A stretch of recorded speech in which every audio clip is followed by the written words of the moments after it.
No debería ser noticia que la policía desaloja a los ocupas de un inmueble horas después de exigirlo la propiedad. No debería serlo por tener que ser el procedimiento habitual.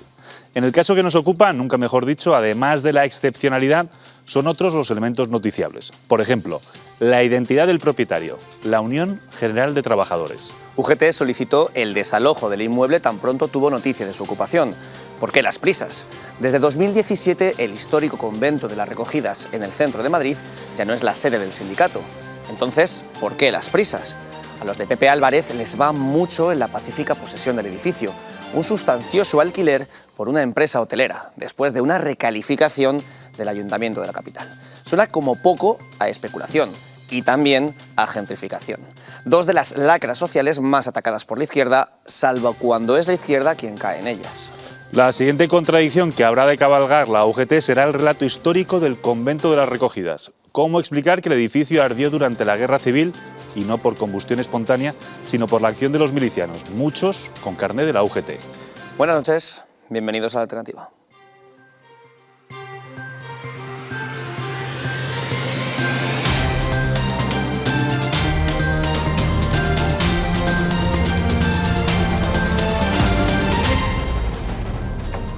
El pasado viernes el presidente del PP, Alberto Núñez Feijóo, reivindicó en Barcelona el concepto de nacionalidad.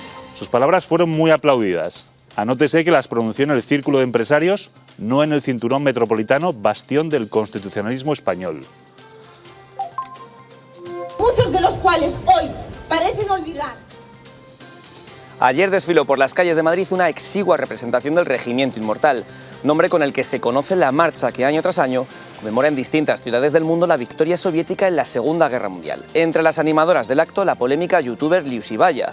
Nos lo contará ella, a nosotros y a Álvaro Peñas, porque aquí, en La Alternativa, va a haber debate. Y tras la ocupación de la que fuera la sede de UGT de la calle Hortaleza de Madrid, parece haberse reabierto esta problemática que a tantos propietarios afecta en nuestro país. Sin embargo, hay quienes critican la diferencia de actuación según quién sea el afectado. Laura Rivas. Después de que la policía desalojara en 24 horas la sede de UGT de la calle Hortaleza, nos hemos venido hasta el barrio madrileño de Villaverde. Aquí hemos hablado con dos víctimas de la inquiocupación. Llevan con su vivienda ocupada desde hace más de 3 años y les deben 7.000 y 22.000 euros respectivamente. Se trata de manera diferente a las víctimas de la ocupación según quien sea el propietario. Lo vemos en unos minutos. Y sobre este mismo asunto hoy hemos salido a la calle a preguntar ¿qué opina la gente sobre las prisas para desocupar la sede de UGT? En 7NN hemos salido a la calle porque nos ha llamado mucho la atención que desde la UGT se denuncie que se haya podido ocupar su sede, quieran echar pitando a la gente que allí estaba, pero en cambio ellos estaban en contra de los desahucios. Ante esa contradicción hemos decidido preguntarle a los ciudadanos. Luego les damos todos los detalles.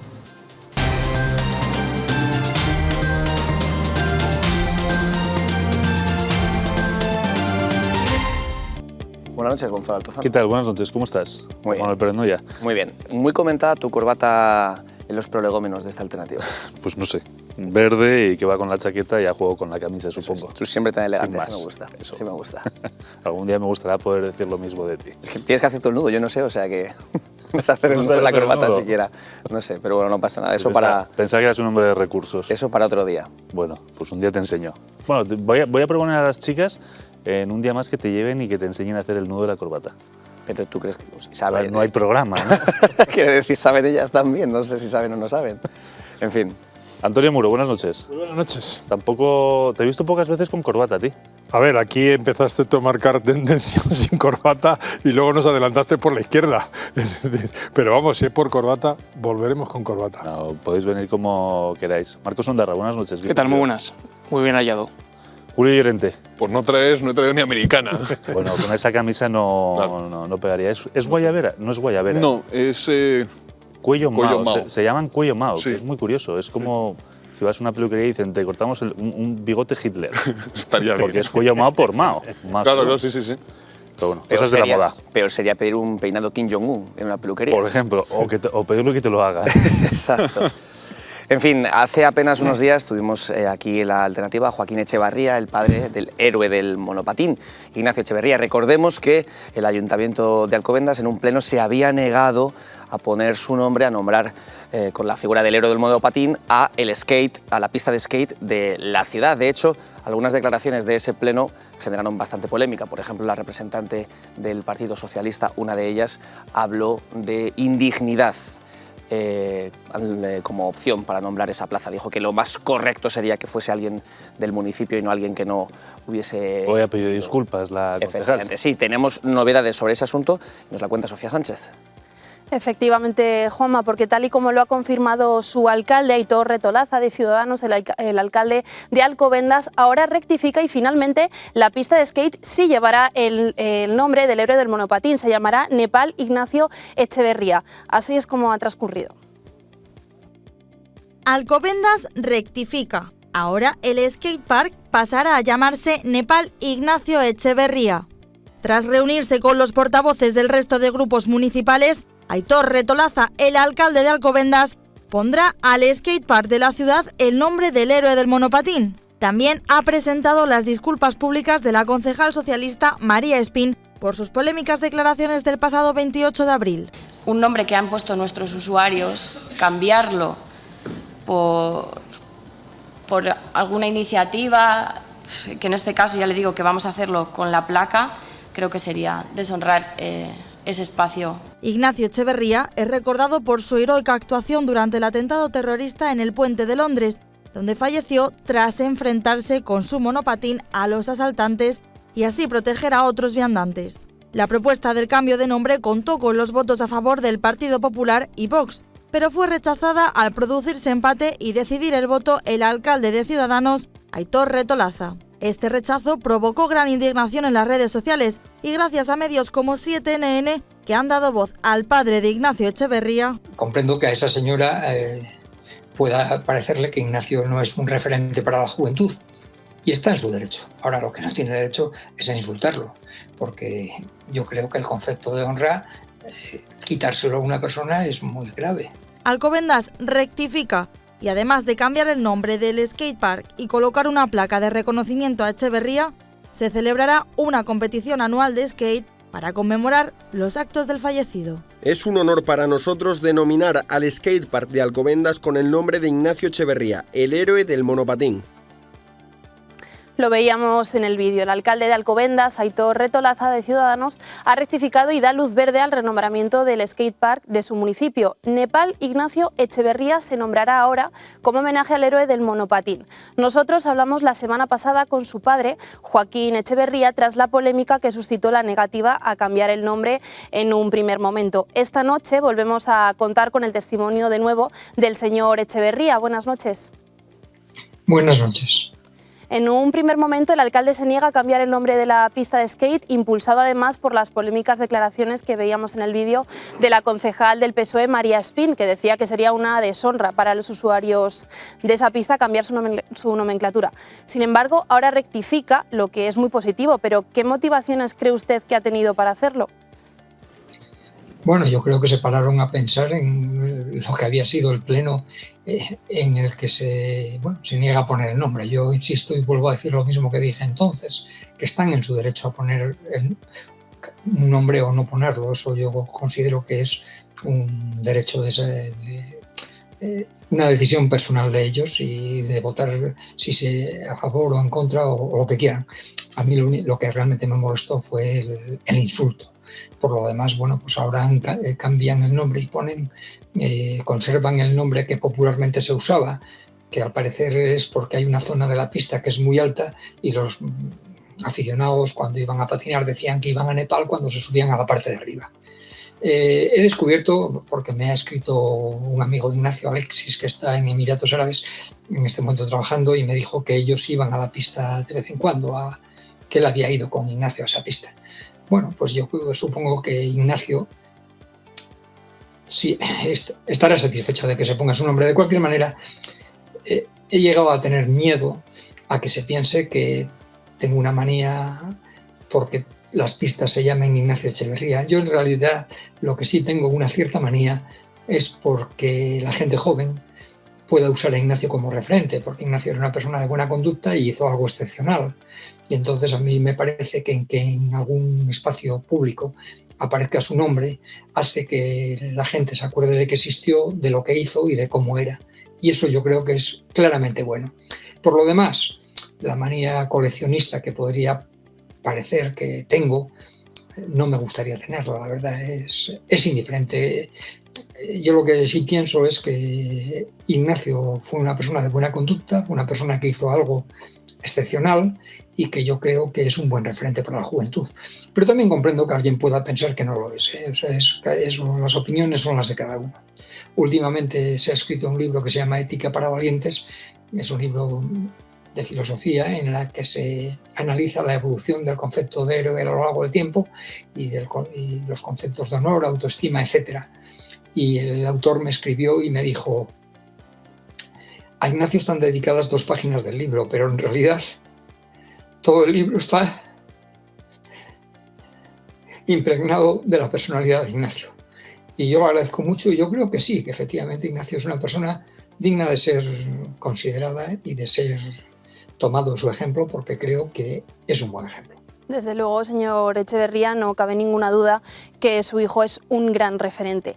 Le quería preguntar también, porque la semana pasada dijo usted aquí en La Alternativa que no asistiría a ningún acto celebrado en nombre de su hijo mientras quienes lo organizasen pusiesen en duda su idoneidad. Tras la rectificación del alcalde, ¿se replantea la participación en este tipo de actos?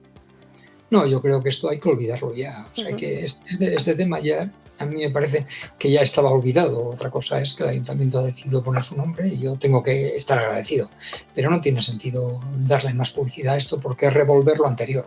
Y yo creo que lo mejor que hacemos es olvidarlo. Fenomenal. Pues muchísimas gracias, señor Echeverría, por acompañarnos también esta noche y desde luego pues es una gran noticia, claro que sí, que esa pista reciba su nombre porque es lo mínimo que merece su hijo. Muchas gracias. Pues compañeros, estas eran las palabras del padre del héroe del monopatín y bueno, desde luego, como le decía ahora mismo, creo que es lo mínimo que se puede hacer por un acto tan heroico como el que hizo en Londres. Muchas gracias, Sofía, y muchas gracias también a Joaquín Echeverría, que ya estuvo con nosotros la semana pasada y que una vez más demuestra el amor por su hijo y que quede bien claro que él en ningún momento quería... Sí, que no pretende que todas las pistas de skate en España lleven el nombre de su hijo, que incluso reconoce el derecho de los ayuntamientos a bautizar las pistas como sea. Lo que le dolió fue que dudasen de la idoneidad de su hijo para llamar de la honorabilidad de su hijo. Eso es, una persona que, recordemos, murió dando su vida para salvar a otras personas. Oye, yo creo que es bastante de justicia. A mí me preocupa de esto que no esté suficientemente visualizada la figura de Ignacio Echeverría entre los jóvenes. Y yo creo que ese es el problema. Es decir, esta sociedad tiene héroes deportivos, si es que se les puede calificar como héroes, es decir, personalidades a los que se le dedica pues un pabellón. Se me ocurre en este momento uno fallecido, Fernando Martín, de indudables méritos, y otro, Pau Gasol, que pues evidentemente sigue en activo. Pero en cambio yo no sé si somos lo suficientemente, o hemos sido lo suficientemente diligentes como para hacer entender a los jóvenes la figura de un chaval de 17 años que fue capaz de dar la vida por los demás en un momento absolutamente terrorífico y dramático. Es decir, que bueno, que se le puede poner el apellido o no a Nepal, pues está bien, pero creo que la importancia del hecho va por otro lado. Y yo no sé si estaremos siendo, insisto, a todos los niveles y todas las autoridades suficientemente diligentes para que nuestros jóvenes valoren lo que supone tener un héroe, uno, en no sé cuánto tiempo, de 17 años. Tenía un poco más de 17 años. Sí. Sí. Ya estaba trabajando en Londres, estaba bueno, la carrera, era joven, pero no era tan joven. Bueno, pues ahora mismo te vamos a decir, pero de todas maneras es verdad, pero vamos, en cualquier caso es indiferente, sí, vamos, 17, aunque sea un error que... Sí. A mí me ha parecido que ha estado impecable el señor Echeverría, señor además con todas las letras, por cuanto ha perdonado a quienes han afrentado, ¿no?, a su hijo en estos últimos días, pero yo creo que la rectificación, que era la única vía posible y que ha llegado además,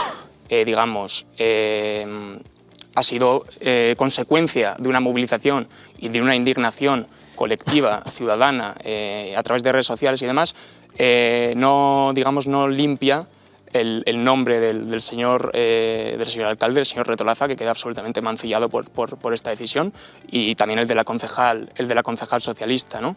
En este sentido, y en referencia también a lo que comentaba Antonio, es muy llamativo cuánto le cuesta a la izquierda política de este país y a los liberales que hacen seguidismo de toda su agenda, cuánto les cuesta reconocer a los héroes patrios, ¿no?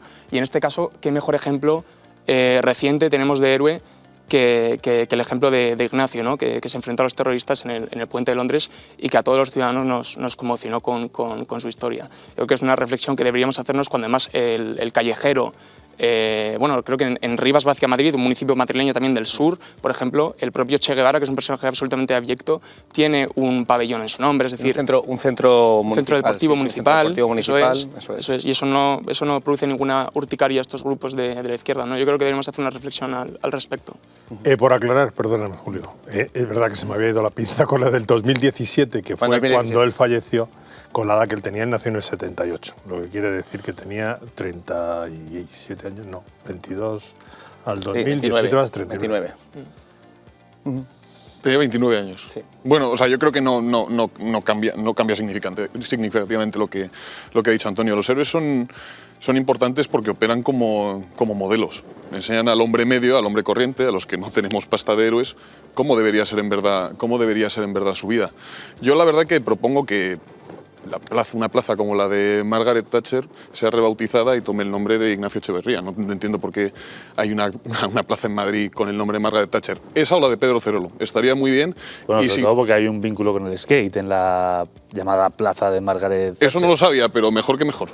Y eso, que a una persona que ha hecho méritos, que ha actuado como un héroe en unas circunstancias muy difíciles, vamos, en unas circunstancias trágicas, lo mínimo que se le puede hacer es reconocer su nombre con una calle o con una plaza. Es que el problema al final es el quien decide la nomenclatura de ciertos de calles, de plazas, que al final, y lo vemos con la ley de memoria histórica, la próxima ley de memoria democrática, cómo se utiliza como arma arrojadiza y que se debería buscar un mínimo consenso y quizás sacarlo del debate político, que fuesen ciudadanos... Estos grupos políticos de la izquierda que tanto se llenan la boca hablando de consultas ciudadanas, ¿no? Y de un modelo más participativo y demás, bueno, no se me ocurre, digamos, un mejor pretexto que, por ejemplo, el nombramiento de una calle a un personaje nacional para llevar a cabo este tipo de iniciativas, este tipo de consultas públicas. No entiendo por qué debería ser susceptible al debate político entre grupos.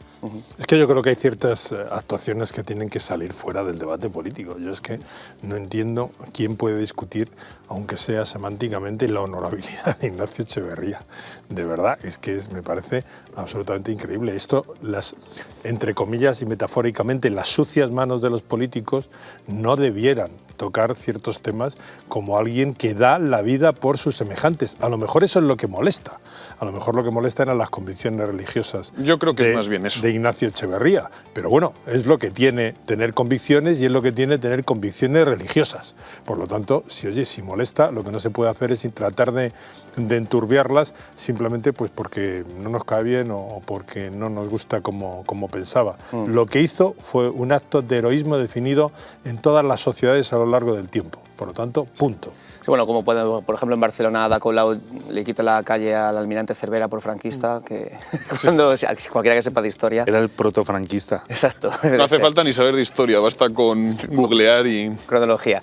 En fin, bueno, supongo que sabréis que hoy es el Día de Europa. Se han visto diferentes actos en el Parlamento Europeo. No sé si habéis participado en este tipo de actos festivos, pero quien posiblemente esté más que contento es Pedro Sánchez. No Núñez Feijóo, al que vamos a ir en apenas unos minutos, que también tenía unas declaraciones llamativas en cuanto a nacionalidad, sino Pedro Sánchez, que hace apenas unos días se refería a su patria, lo decía en Barcelona, la patria europea. Lo escuchamos. Si algo tengo claro en este tiempo tan azaroso que nos ha tocado vivir, es que Europa es nuestra nueva patria y que por tanto tenemos que reivindicar ese patriotismo europeo.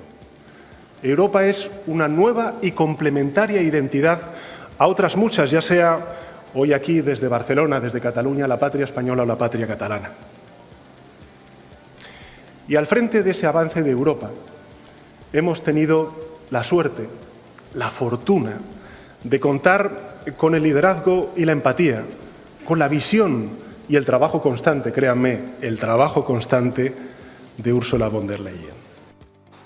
Estas declaraciones hacia el pasado viernes en el Círculo de Economía allí en Barcelona, junto a Ursula von der Leyen, creo que lo he pronunciado bien, que si no Fernando Paz me riñe, por no pronunciar bien el alemán. Decía, la patria europea, que es la nueva patria, la que vamos. Es curioso el intento de construir una patria y además que te lo metan con calzador, cuando realmente no sabemos si existen fundamentos para ello. Y ojo, la equiparación de patria española y patria catalana es bastante llamativo. En fin, esto fue el pasado viernes y también hace unos días decía esto Alberto Núñez Feijóo. Como la catalana, la opción más acorde con la preservación de la estabilidad y de su identidad es la recuperación de su liderazgo.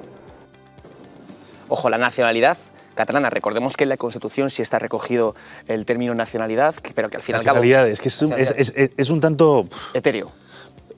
La doctrina todavía no se ha puesto de acuerdo en qué quería decir los padres constitucionalistas con el término nacionalidad.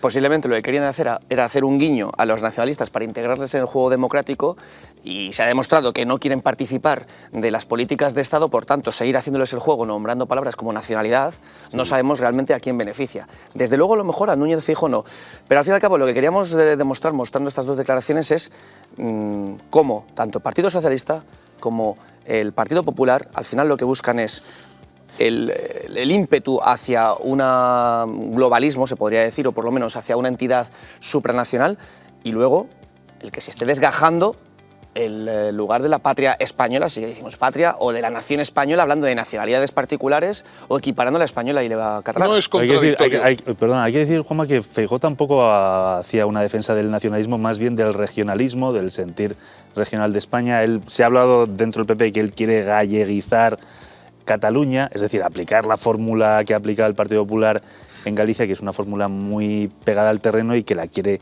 llevar a Cataluña. Lo que no se sabe es si va a tener buenos resultados. Los mejores resultados del PP en Cataluña fue cuando la presidenta eligió Vidal-Quadras, que no tenía precisamente un discurso conciliador con el nacionalismo, casi ni siquiera con el regionalismo. Y porque la sociedad catalana no es igual que la sociedad gallega, sí. Y porque a lo mejor en Galicia el Partido Nacionalista Gallego es el PP. Cataluña es España, pero Cataluña no es Galicia. Exacto.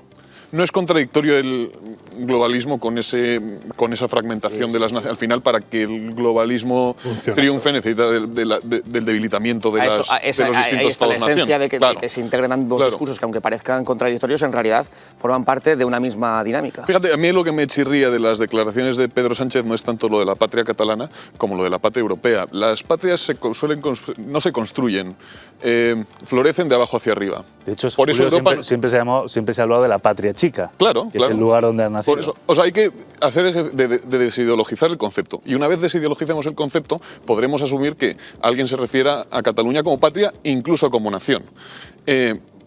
No, Europa no es una patria, porque Europa se construye desde arriba.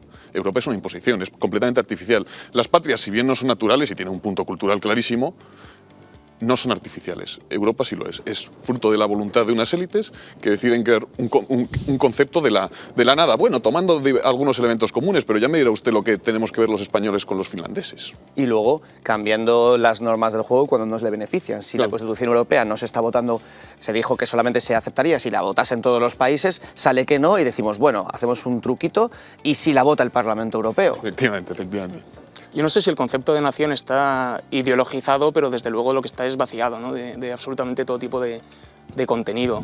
Me gustaría preguntarle al señor Feijóo, y siguiendo un poco aquellas famosas declaraciones del señor Iceta, si él ha contado cuántas naciones tiene España, ¿no? Y si le consta cuántas, porque digo, sería una pregunta pertinente. A mí lo que me parece llamativo al respecto es cómo salieron enseguida todos los populares juntando filas a defender las palabras de su presidente, cuando el propio Pablo Casado en 2017, digamos que descartaba por completo, cuando le preguntaban en esta pregunta específicamente si a él le gustaba hablar de nación catalana, decía que no, que solo había una nación única indivisible en España. Y bueno, cuando salieron a defender los populares a su presidente, evidentemente se remitían al artículo 2 de la Constitución, que habla de nacionalidades, y decían que su fundador, Manuel Fraga, evidentemente estuvo en la redacción de la Carta Magna, y es verdad, y es que ahí está el germen del problema. El germen del problema es ese, la Carta Magna es la Constitución de 1978, que permite, por otra parte, concurrir a partidos nacionalistas, no solo nacionalistas, sino separatistas, que buscan la implosión interna de España a los comicios, permiten accederles al Congreso de los Diputados. En este sentido, el presidente del Gobierno, que tanto gusta de mirar a Portugal, de hecho tiene tan buena relación con su presidente, con António Costa, que hay quien confunde sus nombres, podría mirar en la Carta Magna de la Constitución portuguesa, por cuanto en el artículo 10.2, digamos que no solo no permite el acceso a la sede parlamentaria de los partidos nacionalistas, sino ni siquiera de los regionalistas y localistas, que van a ganar mucho predicamento con el paso de los años. Lo que sí que está demostrando el Partido Popular, Marcos, es que tiene una militancia muy obediente. Primero con Pablo Casado y ahora con Alberto Núñez de Feijóo. Es decir, en un corto espacio... Bueno, ya ves que una jerarquía, quizá. Una jerarquía, quiero decir. Se pronuncian quienes están alrededor del jefe. Hace 2 meses eran todos casadistas. Porque, evidentemente, hace 2 meses eran todos casadistas, ahora todos son feijóistas. A ver, yo quiero hacer una serie de... Sí, te iba a decir, es que justo... Yo cuando mueves la mano, Juanma, soy absolutamente obediente. No, para nada, para nada. Te iba a decir, me interesa muchísimo, evidentemente, tu opinión, pero tenemos que hacer una pequeña pausa. A la vuelta, aparte del comentario de Antonio Muro, vamos a hablar de Isabel Díaz Ayuso. Ha votado hoy en esas primarias, en esa decisión del Congreso del Partido Popular de Madrid. Y ojo, Podemos, que se queda fuera de esa coalición de izquierdas para las elecciones a la Junta de Andalucía. Enseguida lo hablamos.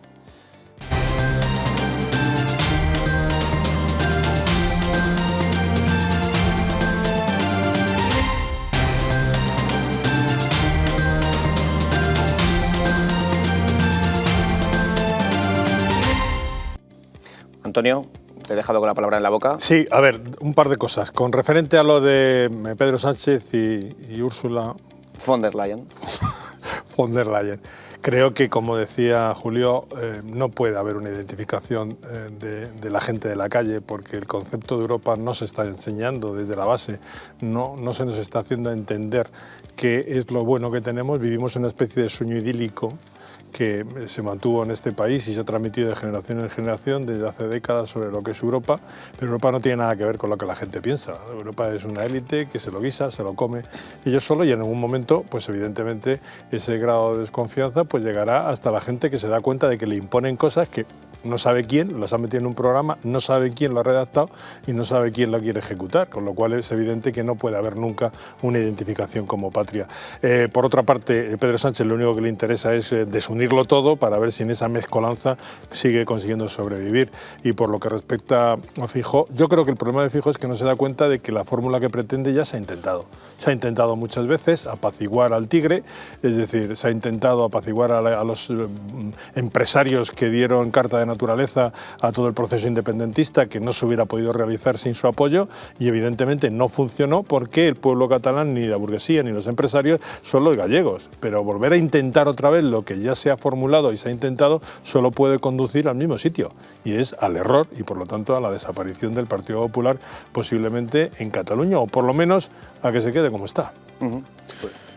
Yo tampoco entiendo muy bien la polémica. Feijóo pertenece a un partido que se concibe a sí mismo como constitucionalista. Pues qué mejor que emplear un término recogido en la Constitución para referirse a Cataluña, ¿no?, que es el de nacionalidad. No entiendo muy bien por qué la militancia debería pedirle cuentas a Feijóo por esto. Y luego, respecto a lo que decía Marcos de la desideologización, yo a lo que me refería es que el término nación es por polisémico equívoco. Entonces, cuando uno lo utiliza, se refiere a una realidad distinta a la que se puede referir otro cuando lo utiliza. Con nación podemos referirnos a un entramado cultural, lingüístico, sin implicaciones políticas, es decir, privado del principio de soberanía. En ese caso sería legítimo referirse a Cataluña como nación. ¿Cuándo es ilegítimo? Cuando pretendemos sugerir que por nación Cataluña tiene soberanía.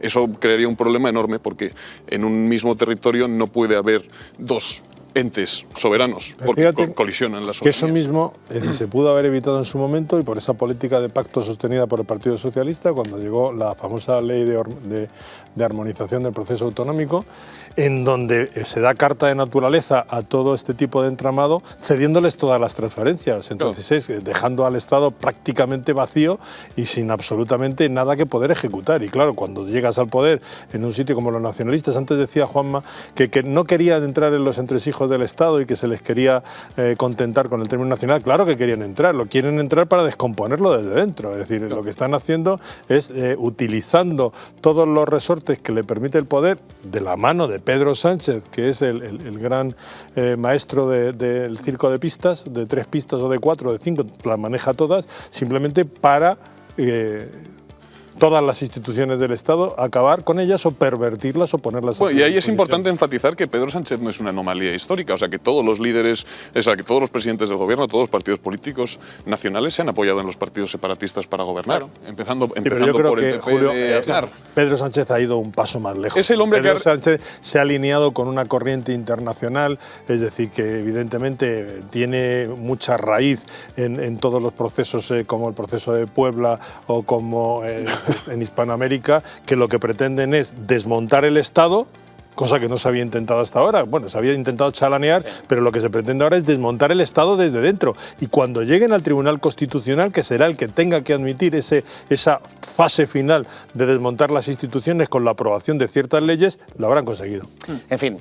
Bueno, más asuntos, porque supongo que todos recordáis el hecho de que la Dirección General de Tráfico hace muy poco cambió la norma y ahora ya no se permite un 10% más del límite establecido en cada vía a la hora de realizar adelantamientos. Eso ha provocado, tal y como se temían, que cada vez hay más choques frontales en carreteras secundarias.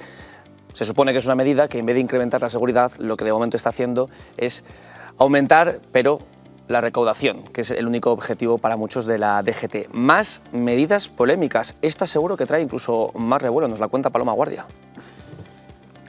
Nuevo plan del Gobierno para que ahorremos un poco en las energías. Lo que proponen no es bajar 0,20 céntimos el litro de la gasolina, sino que vayamos más despacio en las autovías. Eso es lo que ha dicho Teresa Rivera, la ministra de Transición Ecológica. Propone un nuevo plan por el cual se reducirá a 100 km/h la velocidad en las autovías, para que ahorremos dinero, como decimos, en las energías, y además también propone compartir el coche o teletrabajar. Escuchen. Sabemos que el siguiente paso es trabajar en una reducción de la demanda de energía por parte de la Administración. Son las medidas que tienen por finalidad garantizar un programa de ahorro y eficiencia en la Administración General del Estado. Bueno, hubiera estado bien escuchar algo de conteo para poder saber si me quedo así mirando al infinito. Pero es que ha quedado bien, ¿eh? Ha quedado bien el pensador de Roden. A lo que íbamos. En teoría, ¿cuál es el objetivo de la Dirección General de Tráfico? Aumentar la seguridad de los conductores, evidentemente.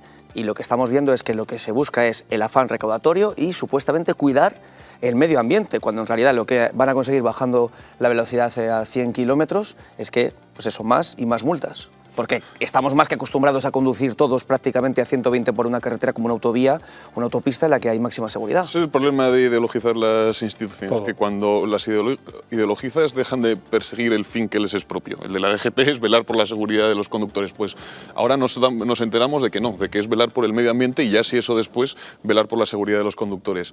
Bueno, yo creo que es que conducir a 100 km/h por la autovía es una invitación al sueño.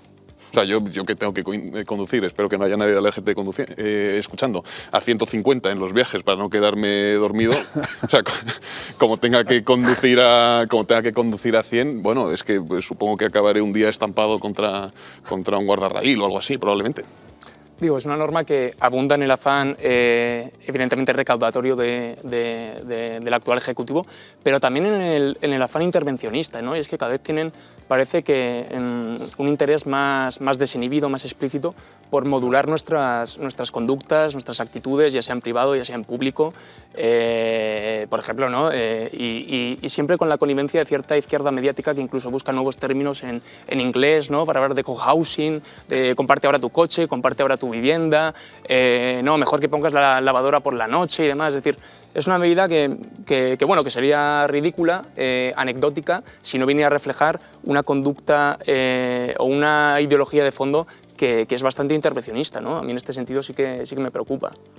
Yo es que no tengo muy claro que verdaderamente bajar de 120 a 100, tendrían que explicarlo muy despacito, cuál es la reducción y el beneficio para el medio ambiente. Yo me acuerdo que cuando si conduces a cuarta a 100 por hora, contaminas el doble de conduciendo a sexta a 120. Evidentemente. Pero además yo me acuerdo que al principio, cuando se empezó a bajarla a 120, ya se nos contaba entonces que en las autopistas alemanas se podía ir a una velocidad muy superior y el número de accidentes era bastante inferior. Es decir, que desde el punto de vista de la seguridad, la velocidad, salvo en casos extremos, no es realmente un factor que permita en autopistas o autovías ser una causa de ese tipo. Lo pueden ser otros, es decir, el despiste. Yo creo que uno se despista más mirando los carteles y mirando el paisaje a 100 por hora, porque, como dice Julio, es un aburrimiento en una autopista, es decir, tener que circular a 100 por hora, que evidentemente que cuando va a una circunstancia normal. A mayor velocidad, mayor concentración también. Claro, lo que le ha faltado es decir que la conducción, pero yo creo que lo acabarán introduciendo, necesita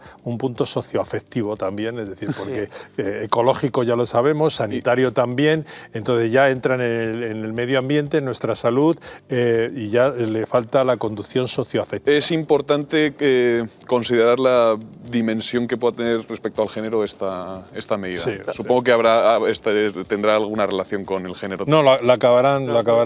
En este sentido digo que este tipo de medidas deberían ir acompañadas de estudios rigurosos, digamos con cifras, ¿no? que avalan este tipo de medidas, pero desde luego estamos acostumbrados de un tiempo a esta parte, por desgracia, en que no sean en ese sentido. Sin embargo, no descartes que en un futuro haya un estudio sobre el impacto en la perspectiva de género de porque esta medida. Sí. Hemos aceptado la arbitrariedad de un tiempo a esta parte, que los políticos no tengan... Y sobre todo a raíz de la pandemia. Sí, a raíz de la pandemia. Eso es lo que quería decir, sí. Efectivamente. No esto es pura arbitrariedad. Claro, exacto. Viene arrastrado por todo lo que hemos tragado durante el COVID. Todos recordamos el Consejo de Expertos. Lo hemos tragado todo y evidentemente hemos tragado que nos lo impusieran sin ningún tipo de explicación, porque decíamos que en Gran Bretaña al menos se iban publicando los informes, puedan ser más o menos partidistas o de parte, en lo que se justificaba la medida. Aquí nunca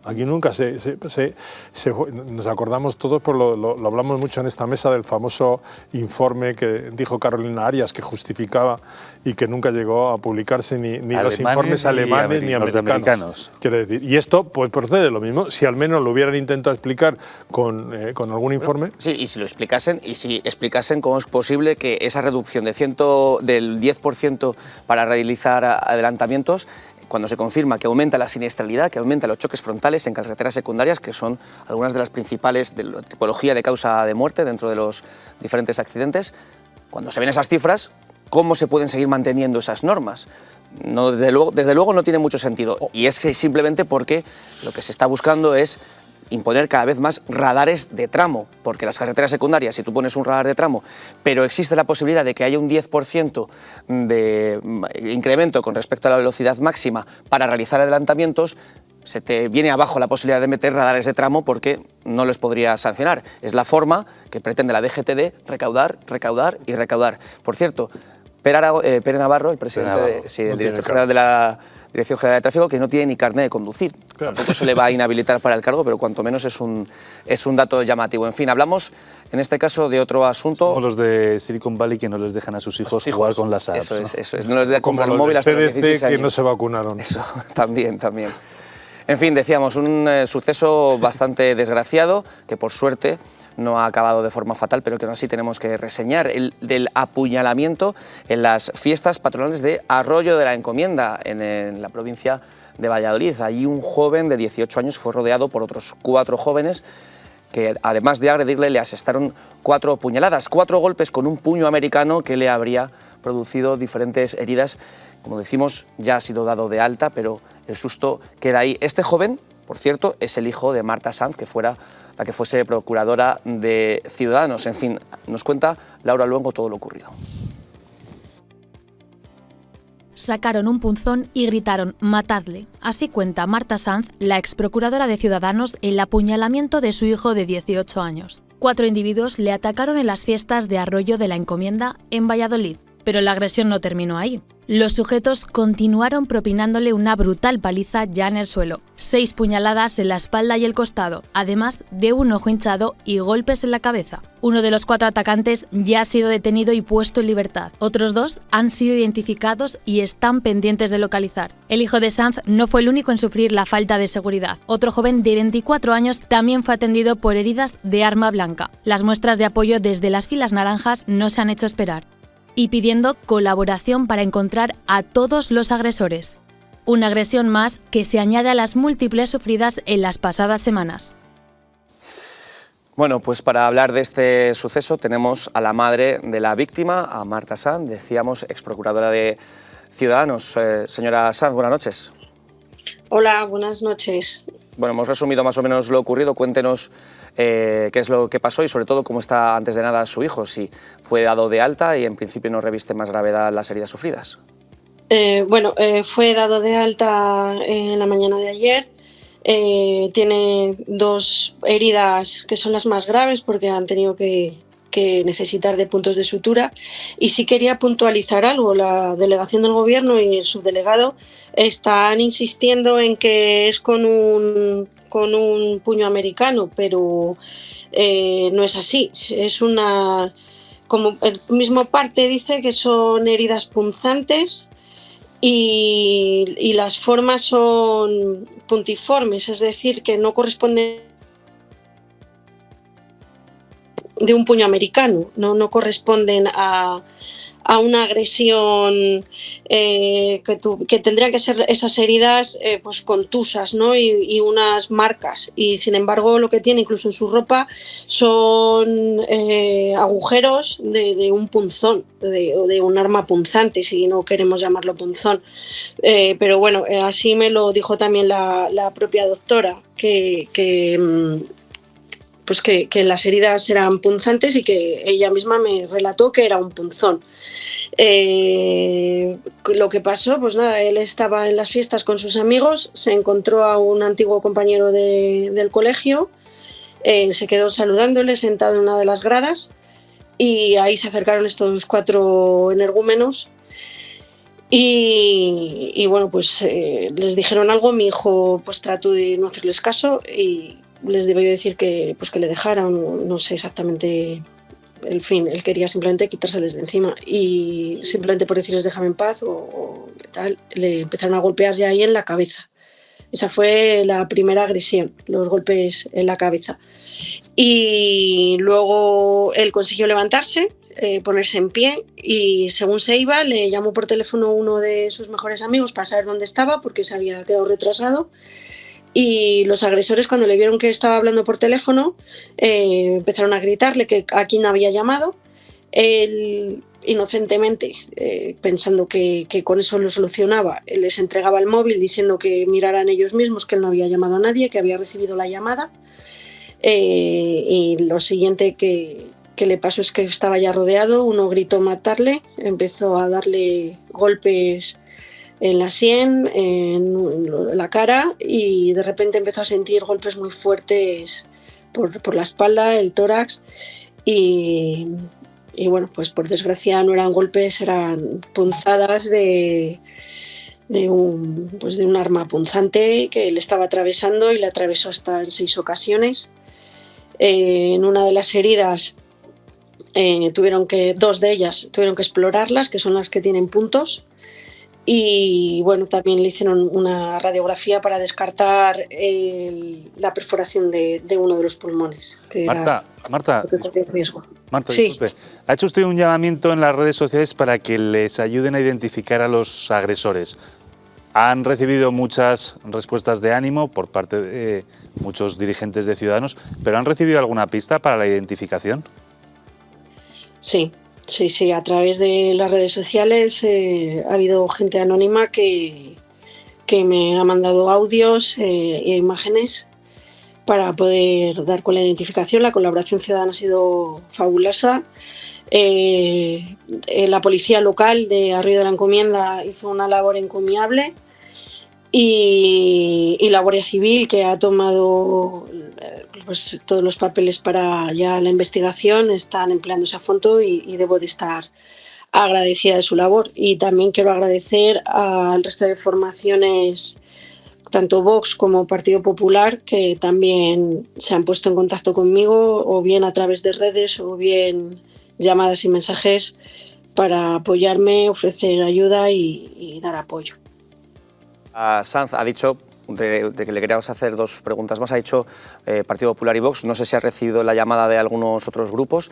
Y también le quería preguntar, se habla de 4 individuos que habrían protagonizado esta agresión. Se dice que uno de ellos portaba una gorra de los Chicago Bulls. Parece que están en cierta forma identificados. Es curioso porque muchas veces cuando leemos noticias de este tipo no se habla del origen, de las nacionalidades de los protagonistas, solamente se hace cuando sí que son 100% españoles. ¿Usted tiene esa percepción? ¿Sabe si se puede dar algún dato en esta línea?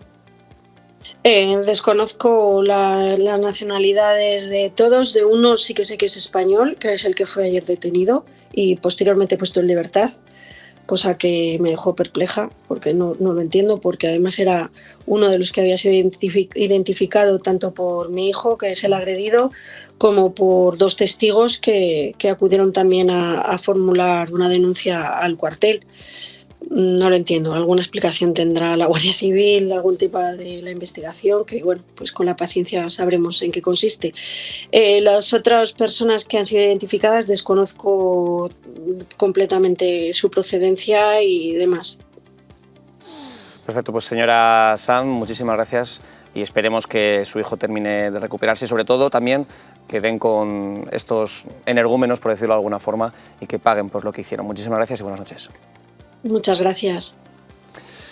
En fin, un hecho que, por desgracia, llama la atención que personas tan jóvenes ya casi no es ni llamativo ni noticia porque suele ser casi hasta habitual.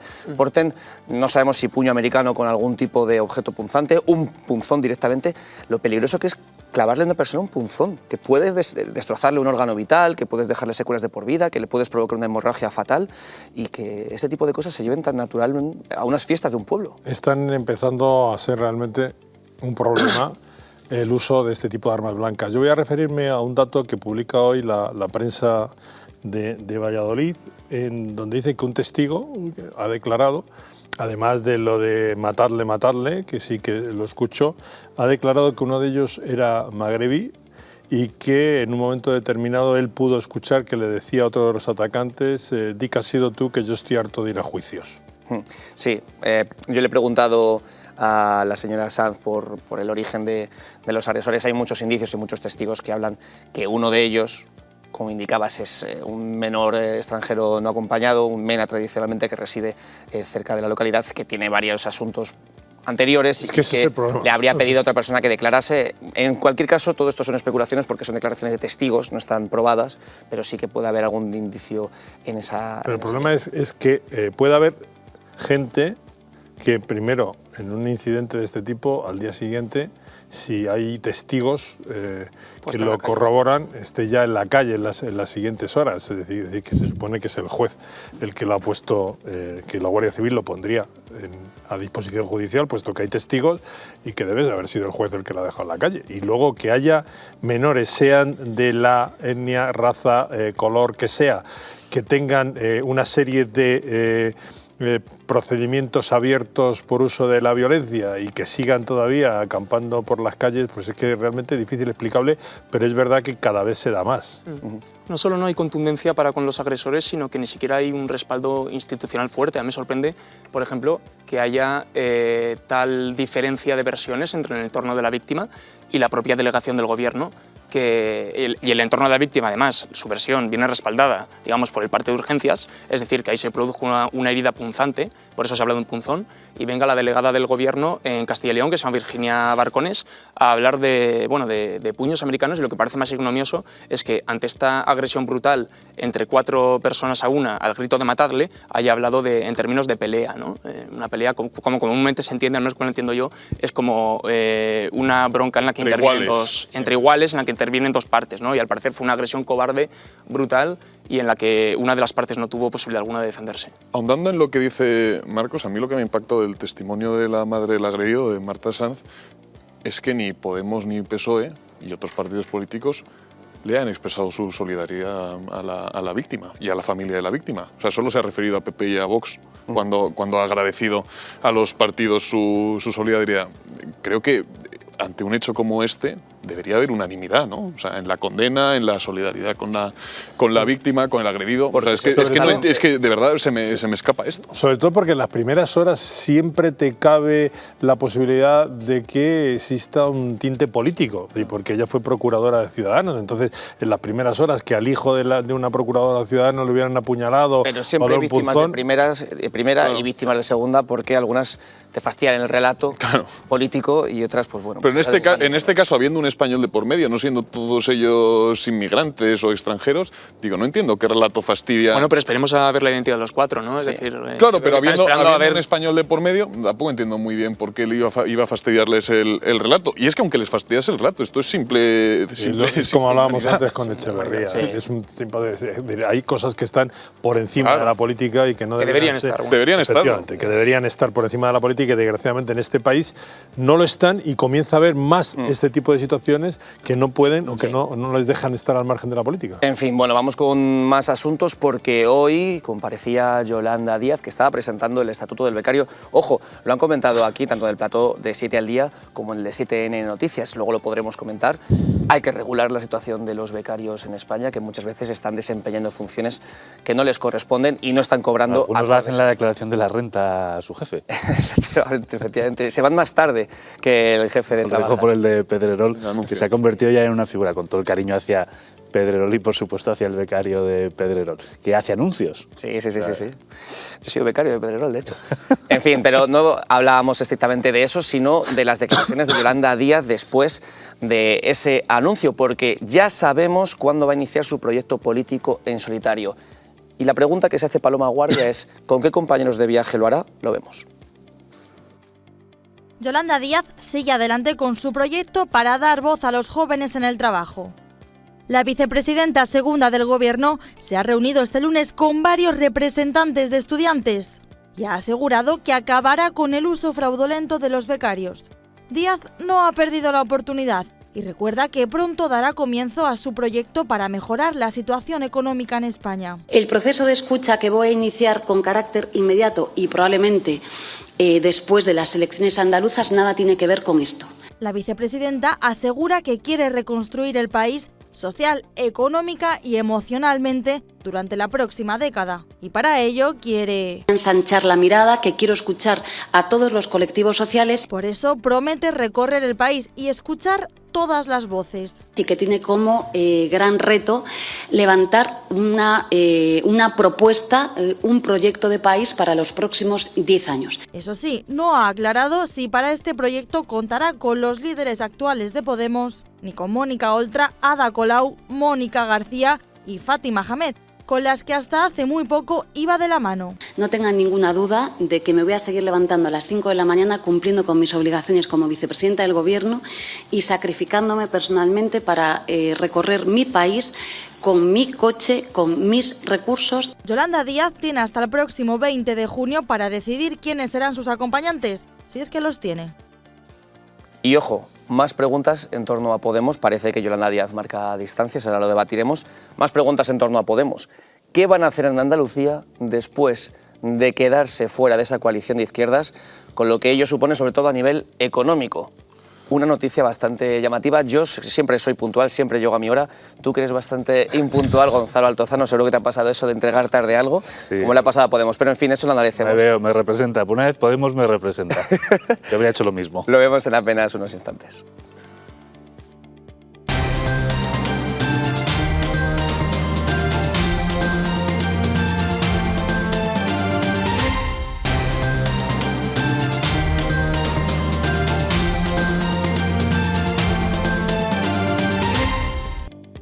Decíamos, Gonzalo, justo antes de esta pequeña pausa, que Podemos no podrá participar en las próximas elecciones andaluzas con marca propia dentro de esa confluencia de izquierdas. Y lo ha hecho, ojo, Laura Luengo, por llegar tarde a la entrega, a la fecha definitiva en la que tenía que presentar su documentación. Cuéntanos.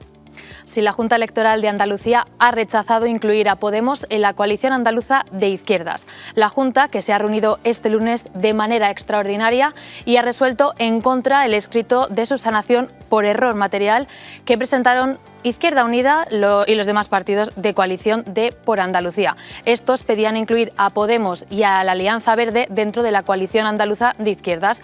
Por lo tanto, se va a mantener la alianza inicial limitada a Izquierda Unidas, Más País, ECUO e Iniciativa del Pueblo Andaluz. Esta decisión era la esperada, ya que ninguno de los grupos contaba con que la reclamación prosperase, ya que Podemos presentó la documentación por correo electrónico minutos después de concluido el plazo legal.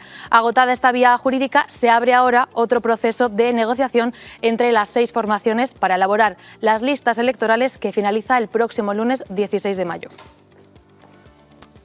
Muchas gracias, Laura. Bueno, pues el problema de esto, de lo que significa esto para Podemos, es que no van a tener fondos suficientes porque al no formar parte de esa candidatura no van a recibir dinero público. Sí pueden integrar pero algunos de sus miembros sí pueden ir en listas. Exacto, sí que pero el partido no puede percibir dinero a través de ellos. Eso es. Bueno, vamos a tener enseguida a Carlos Flores Juberías, que es catedrático de Derecho Constitucional en la Universidad de Valencia, que además fue miembro de la Junta Electoral de la Comunidad Valenciana, para que nos explique este asunto. Pero antes, un pequeño comentario sobre lo otro que estábamos viendo antes de esa pequeña pausa. Yolanda Díaz, que está marcando distancia con respecto a Podemos, parece ser que cree que la marca cada vez le perjudica más que le puede beneficiar de cara a las próximas elecciones. Yo creo que es evidente. Es evidente que Podemos es un partido que en este momento está a la baja. Yolanda Díaz quiere estar al alza. Es decir, bueno, algunas encuestas, yo no sé si más o menos preparadas, la han dado algunas veces como la más popular dentro del gabinete. Y bueno, pues se ha embarcado en el proceso de resiliencia que ya hizo en su momento Pedro Sánchez. Va a coger su coche y se va a ir sola por España a explicar y a escuchar a todas las partes. En fin, esperemos que eso no sea como cuando el propio presidente dijo que iba a presentar el plan de este europeo y al final acabó yendo exclusivamente a donde podían escucharle, que eran curiosamente las comunidades del Partido Socialista. Y la pregunta es si va a seguir de la mano de, por ejemplo, Mónica Oltra, Ada Colau, una imputada, la otra en proceso de imputación, porque hasta ahora la plataforma que ella pretendía formar contaba con ellas. Uno, si por algo está precisamente alargando tanto ese proceso de escucha, yo intuyo es porque está esperando a ver qué sucede con la vicepresidenta Mónica Oltra, a ver cuán amortizada está o no la marca Unidas Podemos, aunque vamos al calor de lo que viene sucediendo, y así lo atestiguan los últimos comicios autonómicos, la marca Unida Podemos está más que amortizada. Se vio en las pasadas elecciones autonómicas a la Comunidad de Madrid, donde incluso presentando como candidato a Pablo Iglesias solo obtuvo 10 diputados. Se vio en las recientes elecciones en Castilla y León, donde solo salvó un procurador, el propio candidato. Y al calor de las encuestas, pues Unidas Podemos directamente desaparecería de la Junta de Andalucía, ¿no? Hasta Pablo Iglesias ha dicho que a lo mejor la marca ahora mismo perjudica, pero claro, ahí está el encaje de gente como Ione Belarra, como Irene Montero, que les dejaría a Julio en cierta forma desahuciadas. Sí, y sin posibilidad de dedicarse a otro oficio, o de regresar a ningún oficio, porque supongo que la política es su tabla de salvación y que no tienen a dónde ir.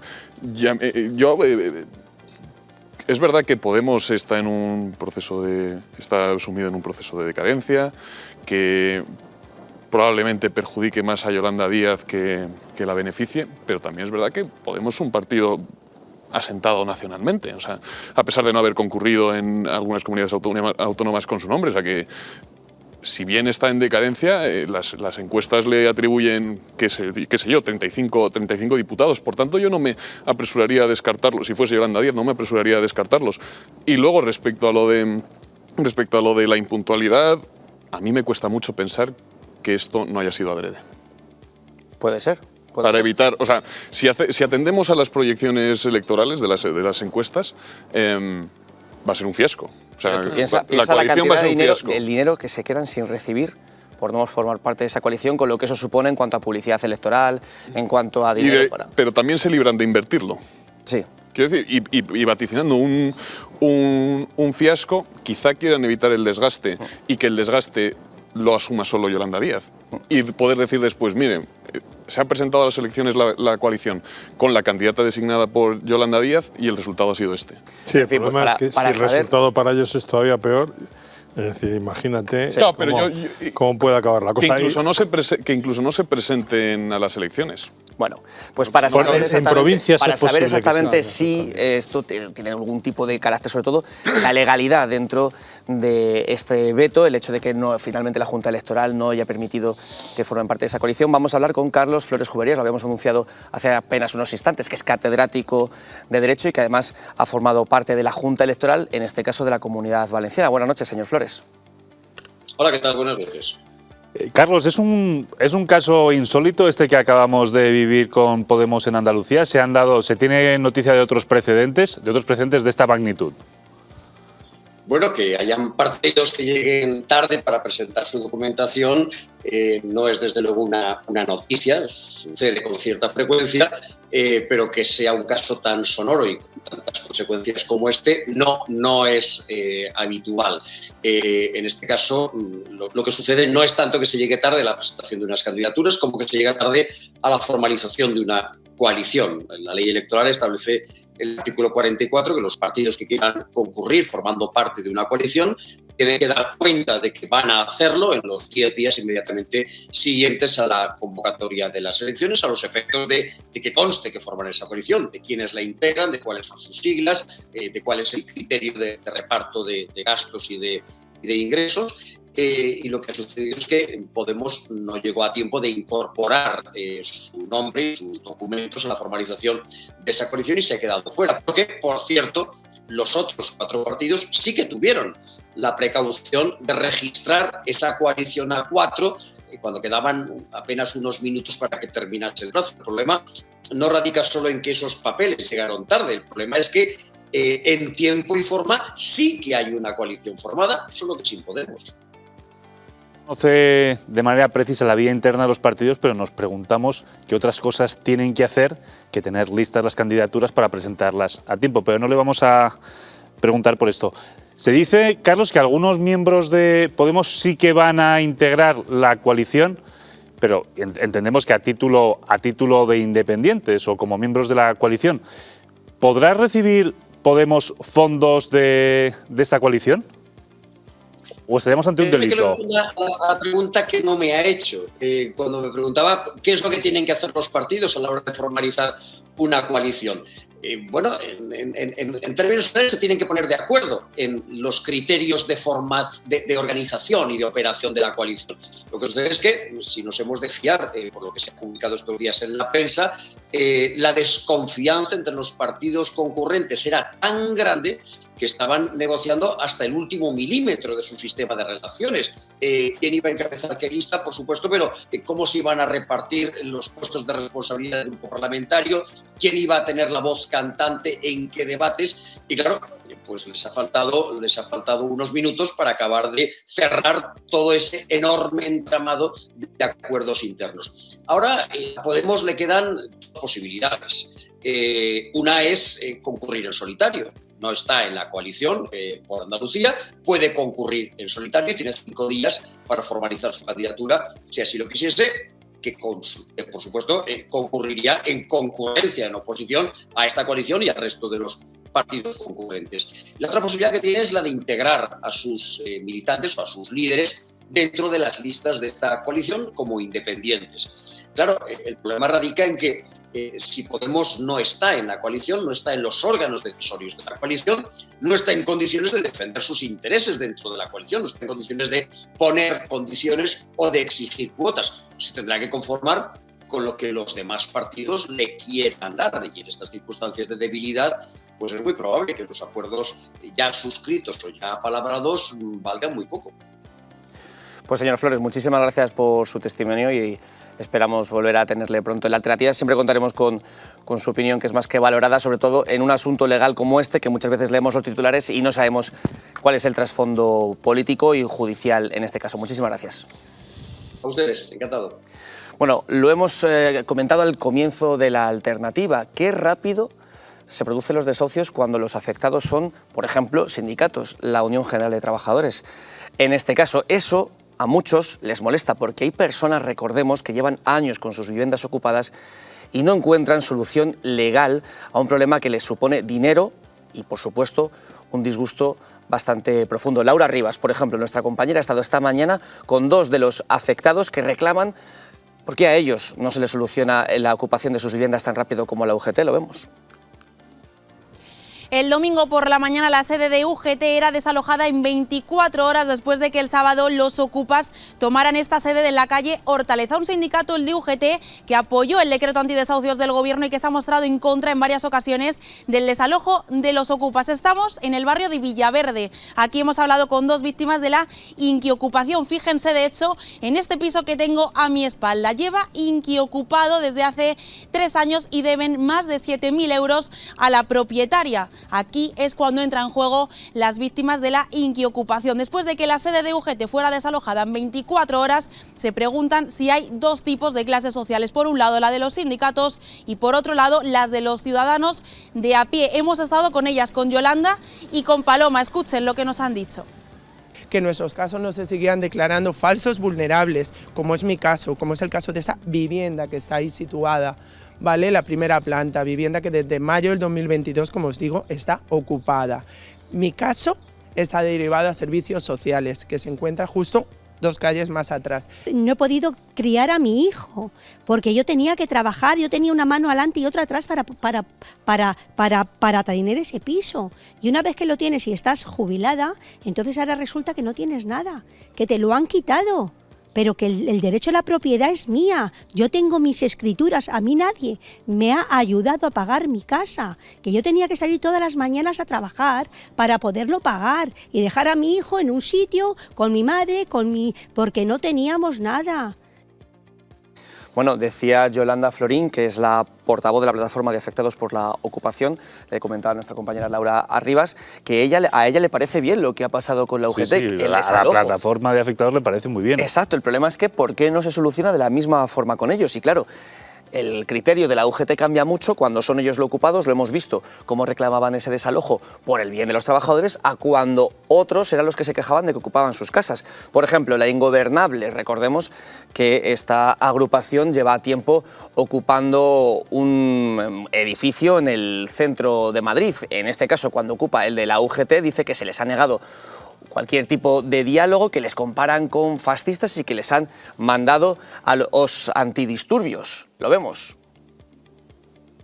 Vemos exactamente cómo sí que lo hicieron. Es llamativo cuando, no sé si lo podremos recuperar en apenas unos instantes, la UGT tuiteaba en otras ocasiones a favor de las personas que ocupaban viviendas e incluso reclamaban, decían que era injustificable que los ocupados, que las víctimas de esa ocupación denunciasen y mandasen a esas lecheras de los antidisturbios. Creo que aquí el problema es primero el agravio comparativo, la premura con la que se ha conducido la Administración en este caso y las fuerzas y cuerpos de seguridad del Estado en este caso, y la parsimonia con la que se conduce en otros casos. Ese es el primer problema. Y el segundo problema son las contradicciones de la UGT. Si tendrían que haber aplicado el cuento y haber bendecido la ocupación de su sede.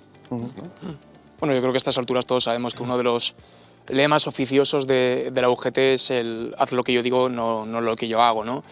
Todos recordamos que aquel decreto antidesahucios, llamado así, que aprobó el Gobierno en diciembre de 2020, vino con su bendición, ¿no? De hecho, blasonaba UGT por entonces de que algunas de sus medidas habían sido incorporadas y demás. Ahora, sin embargo, parece que acuden con premura a los cuerpos y fuerzas de seguridad del Estado que a veces denostan, ¿no? para desocupar el edificio. En este sentido, ese doble rasero, esa doble moral no sorprende. Lo que sí sorprende es la ley del embudo, por la cual a determinados trabajadores que tienen las casas ocupadas desde hace meses no encuentran una salida para sus problemas y, sin embargo, algunos de nosotros desconocíamos que existía la posibilidad de que en 24 horas pudiera ser desalojado un edificio. Es que esto no lo habíamos visto algunos es llamativo. Antonio, si saliésemos a la calle y preguntásemos a la gente qué opinan acerca de este desalojo express comparado con lo que sufren otros ciudadanos, ¿tú crees que nos dirían? Pues que es un escándalo, que es una vergüenza, que es más un bochorno. A mí me parece maravilloso, pero que se aplica a todos. Por ahí mismo rasero. Ha sido los testimonios que nos han dicho, lo vemos.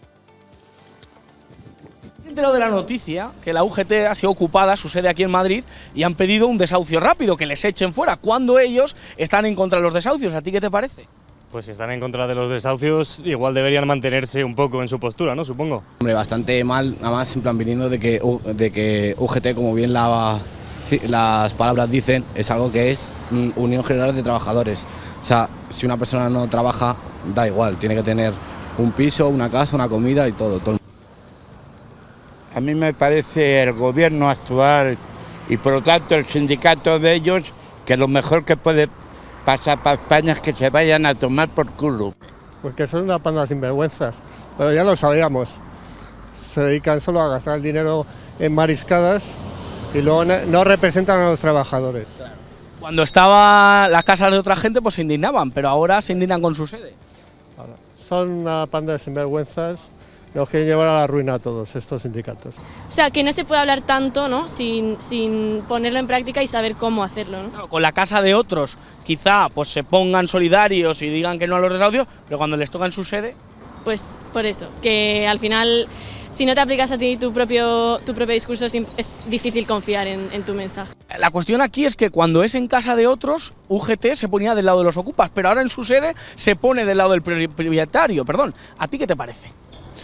Bueno, ellos entiendo que toman prioridad por lo que les interesa, barren hacia casa, como todo el mundo, y bueno, tampoco se le puede hacer nada. Bueno, decías, Antonio, que indignación, algunos incluso utilizan alguna palabra más gruesa. Bueno, vamos a mí de todo, evidentemente comparto todos los criterios y todas las expresiones menos una, pero también la pienso. En cualquier caso, lo realmente hipócrita de la afirmación es el razonamiento de UGT. Fíjate que han dicho que ellos son libremente los que deciden la gestión de su patrimonio. Tela marinera, es decir, como si la madre de familia, el padre de familia que se ha dejado la vida en comprarse un piso no tuvieran derecho a decidir la gestión de su patrimonio. Es realmente lo que ha ocurrido con la UGT es para hacérselo mirar, pero para que se lo hagan mirar todos y cada uno de los ciudadanos y para que se lo hagan mirar un poco la propia UGT en el pozo en el que ya ha caído y del que yo no sé si tendrán capacidad para salir. Y además se quejaban en uno de los tuits que habéis mostrado en pantalla de que les habían ocupado, digamos, acusándoles además de fascistas, ¿no? Es decir, bueno, ¿es que acaso todas estas ocupaciones que ellos han jaleado o que ellos han bendecido tácitamente nos han producido muchas de ellas por movimientos supuestamente antifascistas? Efectivamente, y además es que el problema es a quién ocupas, no que ocupes. Si me ocupas a mí, eres malo, si ocupas a otros... Claro, si ocupas a los trabajadores a los que yo digo defender, es fantástico. Exacto. Sí, porque hemos visto el testimonio de esa ciudadana que dice... No era un aristócrata. Exacto, me dedicaba a trabajar toda mi vida, ha criado a mi hijo, le ha criado mi abuelo, mi madre, su abuela, porque no tenía la capacidad yo de estar en casa, tenía que trabajar todas las horas posibles del día y efectivamente mi casa ahora... La que he pagado durante toda mi vida la tengo ocupada. En fin, vamos a recabar más testimonios. En este caso, el de Ricardo Bravo, también de la plataforma de afectados por la ocupación. Buenas noches, señor Bravo. Hola, ¿qué tal? Buenas noches, ¿cómo estáis? Bueno, no sé si les sorprende, hemos escuchado también a otra integrante de su plataforma, a Yolanda Florín. No sé si también como a ella les sorprende la premura en este desalojo. Sí, claro, la verdad es que estamos bastante sorprendidos. Por un lado, nos alegramos porque nosotros, como plataforma de afectados por la ocupación, cualquier tipo de afectado va a contar con nuestra empatía y con nuestro apoyo, sea un sindicato, sea un particular o sea cualquiera, ¿no? Pero sí es verdad que nos sorprende que ciertos delitos flagrantes, que es como se llama la ley, tengan tanta celeridad en la justicia, en la policía y más en fin de semana, ¿no? Nos alegramos, sin lugar a dudas, hemos emitido un comunicado alegrándonos de cuál es el resultado, ¿no?, del desalojo, pero sí es verdad que tenemos cientos, miles de familias que no son multipropietarios como pueda ser el sindicato y que sin embargo están aguantando hasta más de 3 años a un ocupa dentro de sus casas.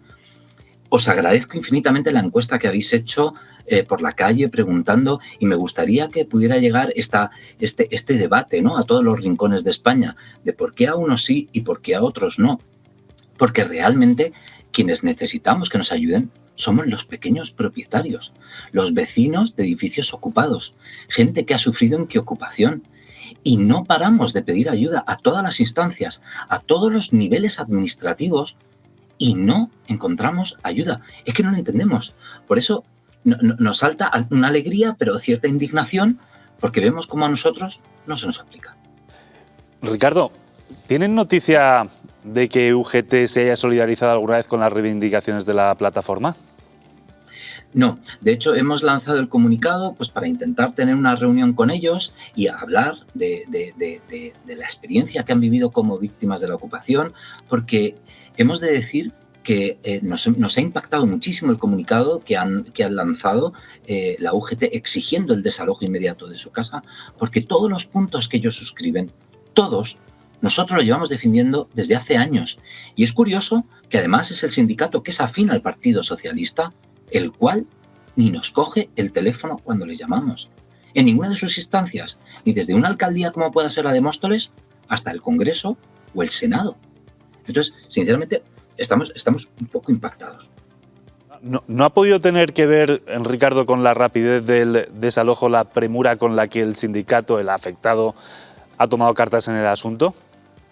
Sí, bueno, desde luego hay que valorar que existe el delito flagrante. El delito flagrante quiere decir pues que se pilla en el momento, entonces se puede ejercer esta potestad, ¿no? Esta especificidad que te da la ley. Sin embargo, es verdad que para nosotros no tiene que ser una cuestión de que sea un delito flagrante en relación al tiempo. Tener en cuenta que hay veces que nos roba la cartera y no la denunciamos hasta que no nos damos cuenta. Bueno, pues esto es exactamente igual. Si nosotros tenemos una segunda propiedad en la playa, en el pueblo o donde sea, que nos la hemos ganado con nuestro esfuerzo y sin embargo nos damos cuenta que nos la han ocupado hasta pasado 3 días, deja de ser un delito flagrante. Pero es que nosotros consideramos que el delito flagrante es contra la propiedad, ¿vale? No contra el tiempo de ocupación. Entonces, en este caso se han dado todas las circunstancias para que pudieran ejercer esta prebenda que tiene la ley, pero no siempre se puede aplicar y es así como muchos de nosotros nos encontramos durante años sufriendo la incocupación y todas las consecuencias que de ella derivan. Señor Bravo, muchísimas gracias por su testimonio y esperemos por lo menos que esto sea un precedente que aplique al resto de ocupaciones que se produzcan a partir de ahora y sobre todo las que lo han sufrido durante tanto tiempo. Muchísimas gracias. Yo desde aquí os pido por favor que nos ayudéis a transmitir nuestro mensaje que no dista mucho del que ha lanzado la UGT y que sin embargo no tenemos una gran organización detrás. Somos familias trabajadoras de clase media, incluso de clase baja y que solo nos tenemos a nosotros, la plataforma de afectados por la ocupación y que por favor, que necesitamos ya de una vez por todas que se nos escuche y que se tomen medidas a favor de las víctimas. Pues sí, muchísimas gracias por su testimonio, señor Bravo. Así lo haremos. Buenas noches. Gracias a vosotros. Pues eso, lo que hemos comentado. Llamativo esa diferencia de criterio, ¿verdad? Ya, pero es que la gente no entiende lo de delito flagrante o no. Ya sabemos que es una actuación inmediata. A lo que la gente le queda en el subconsciente es que dependiendo de quién sea el agraviado, evidentemente así actúa las fuerzas de seguridad.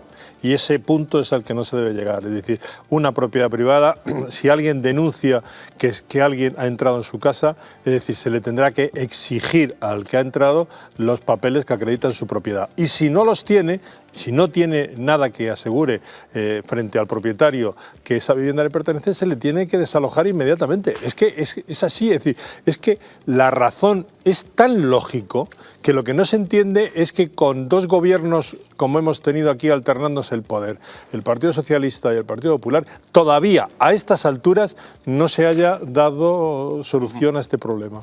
En fin, antes en la parte inferior de sus pantallas estaban viendo a Liusibaya, la conocida youtuber, divulgadora de contenido que últimamente es noticia por diferentes asuntos relacionados con la guerra, con el conflicto entre Ucrania y Rusia. Decíamos, creíamos que la veían porque estaba un poco en la penumbra, no sabíamos si la distinguía a ella o no, pero ha traído ese polémico gorro al que muchos han hecho alusión en redes sociales como parte del homenaje a los caídos en la Segunda Guerra Mundial dentro del bloque del frente ruso. En fin, en unos segundos estaremos con ella y con Álvaro Peñas para debatir en un intenso cara a cara su posición. En fin, eso será en apenas unos instantes, pero antes hablamos de Pedro Sánchez, que hoy ha comparecido en el Senado y ha hablado de diferentes asuntos. Sofía Sánchez.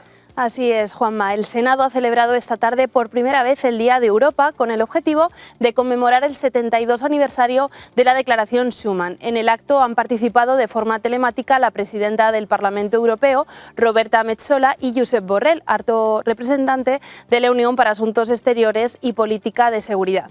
Aunque, como decías, el discurso al que se ha otorgado mayor trascendencia ha sido el del presidente del Gobierno, Pedro Sánchez, que ha comenzado reivindicando algo tan relevante para él como el patriotismo europeo. Vean. Y hoy, 9 de mayo, conviene reivindicar el patriotismo europeo. Conviene reivindicarlo porque es a lo que aspira brutalmente a debilitar el presidente de Rusia, el presidente Putin. Porque su autocracia es todo lo contrario a lo que representa Europa, a la Europa que hemos construido desde hace ya muchas décadas, fundamentada en la democracia, en el respeto a los derechos humanos, en las libertades individuales y también el progreso sustentado en la justicia social y en la igualdad. Un discurso en el que, como era de esperar, ha tenido cabida la guerra que hay en Europa. Así es como ha expuesto Sánchez las obligaciones de los ciudadanos respecto a este conflicto. Frente a la guerra de Putin, lo que tenemos que hacer es lo mismo, unirnos en la solidaridad con el pueblo ucraniano, como aquí se ha dicho, acogiendo refugiados, sancionando duramente a la oligarquía rusa, el primero de ellos al presidente Putin, donando material bélico, donando material humanitario a Ucrania y también no nos olvidemos a los países receptores de este drama, los principales receptores, que son los países del este. Y es que, según Sánchez, el objetivo de Putin era dividir y debilitar Europa. Si Putin, con su guerra, lo que quería era precisamente dividirnos, debilitar Europa, lo que ha logrado es justo lo contrario. Pero con todo, tenemos que no caer en la autocomplacencia, porque queda muchísimo por hacer, no hay tiempo que perder y nuestros ciudadanos no entenderían que cayéramos en esa autocomplacencia en estos tiempos tan difíciles. Aunque para el presidente, Putin no sería el único enemigo de Europa. De hecho, Sánchez ha afirmado que la principal amenaza de Europa son los ultranacionalismos y se ha referido incluso a las recientes elecciones de Francia. Los enemigos de Europa no están solamente fuera de nuestras fronteras, también están dentro de nuestras fronteras. El ultranacionalismo que busca debilitar Europa es una amenaza real y grave a la que debemos hacer frente y por tanto no tenemos que ser ingenuos. El resultado de las elecciones en un país tan importante para la construcción europea y tan cercano también para España como es Francia, debe alertarnos sobre el crecimiento de los ultranacionalismos y la retórica divisiva y la posibilidad real y efectiva de que llegue a su poder, al poder de distintos Estados miembros, desde donde tratan de imponer agendas que están, digámoslo alto y claro, en las antípodas de los ideales y del espíritu de la Unión Europea. De hecho, compañeros, el presidente ha afirmado que frente a los nacionalismos hay que acercar Europa más a las personas. Sí, muchísimas gracias, Sofía. A las personas, pero no sabemos a quién, si a los líderes, en este caso globalistas, a dirigentes como Emmanuel Macron o a esos ultranacionalistas que no sabemos si se refiere, por ejemplo, a Bildu, que forma parte de los pactos de gobierno que le mantienen a él en la Moncloa. En fin, en unos segundos volvemos con este y con más asuntos, como por ejemplo ese cara a cara que ya hemos anunciado entre Liu Xibaya y Álvaro Peñas.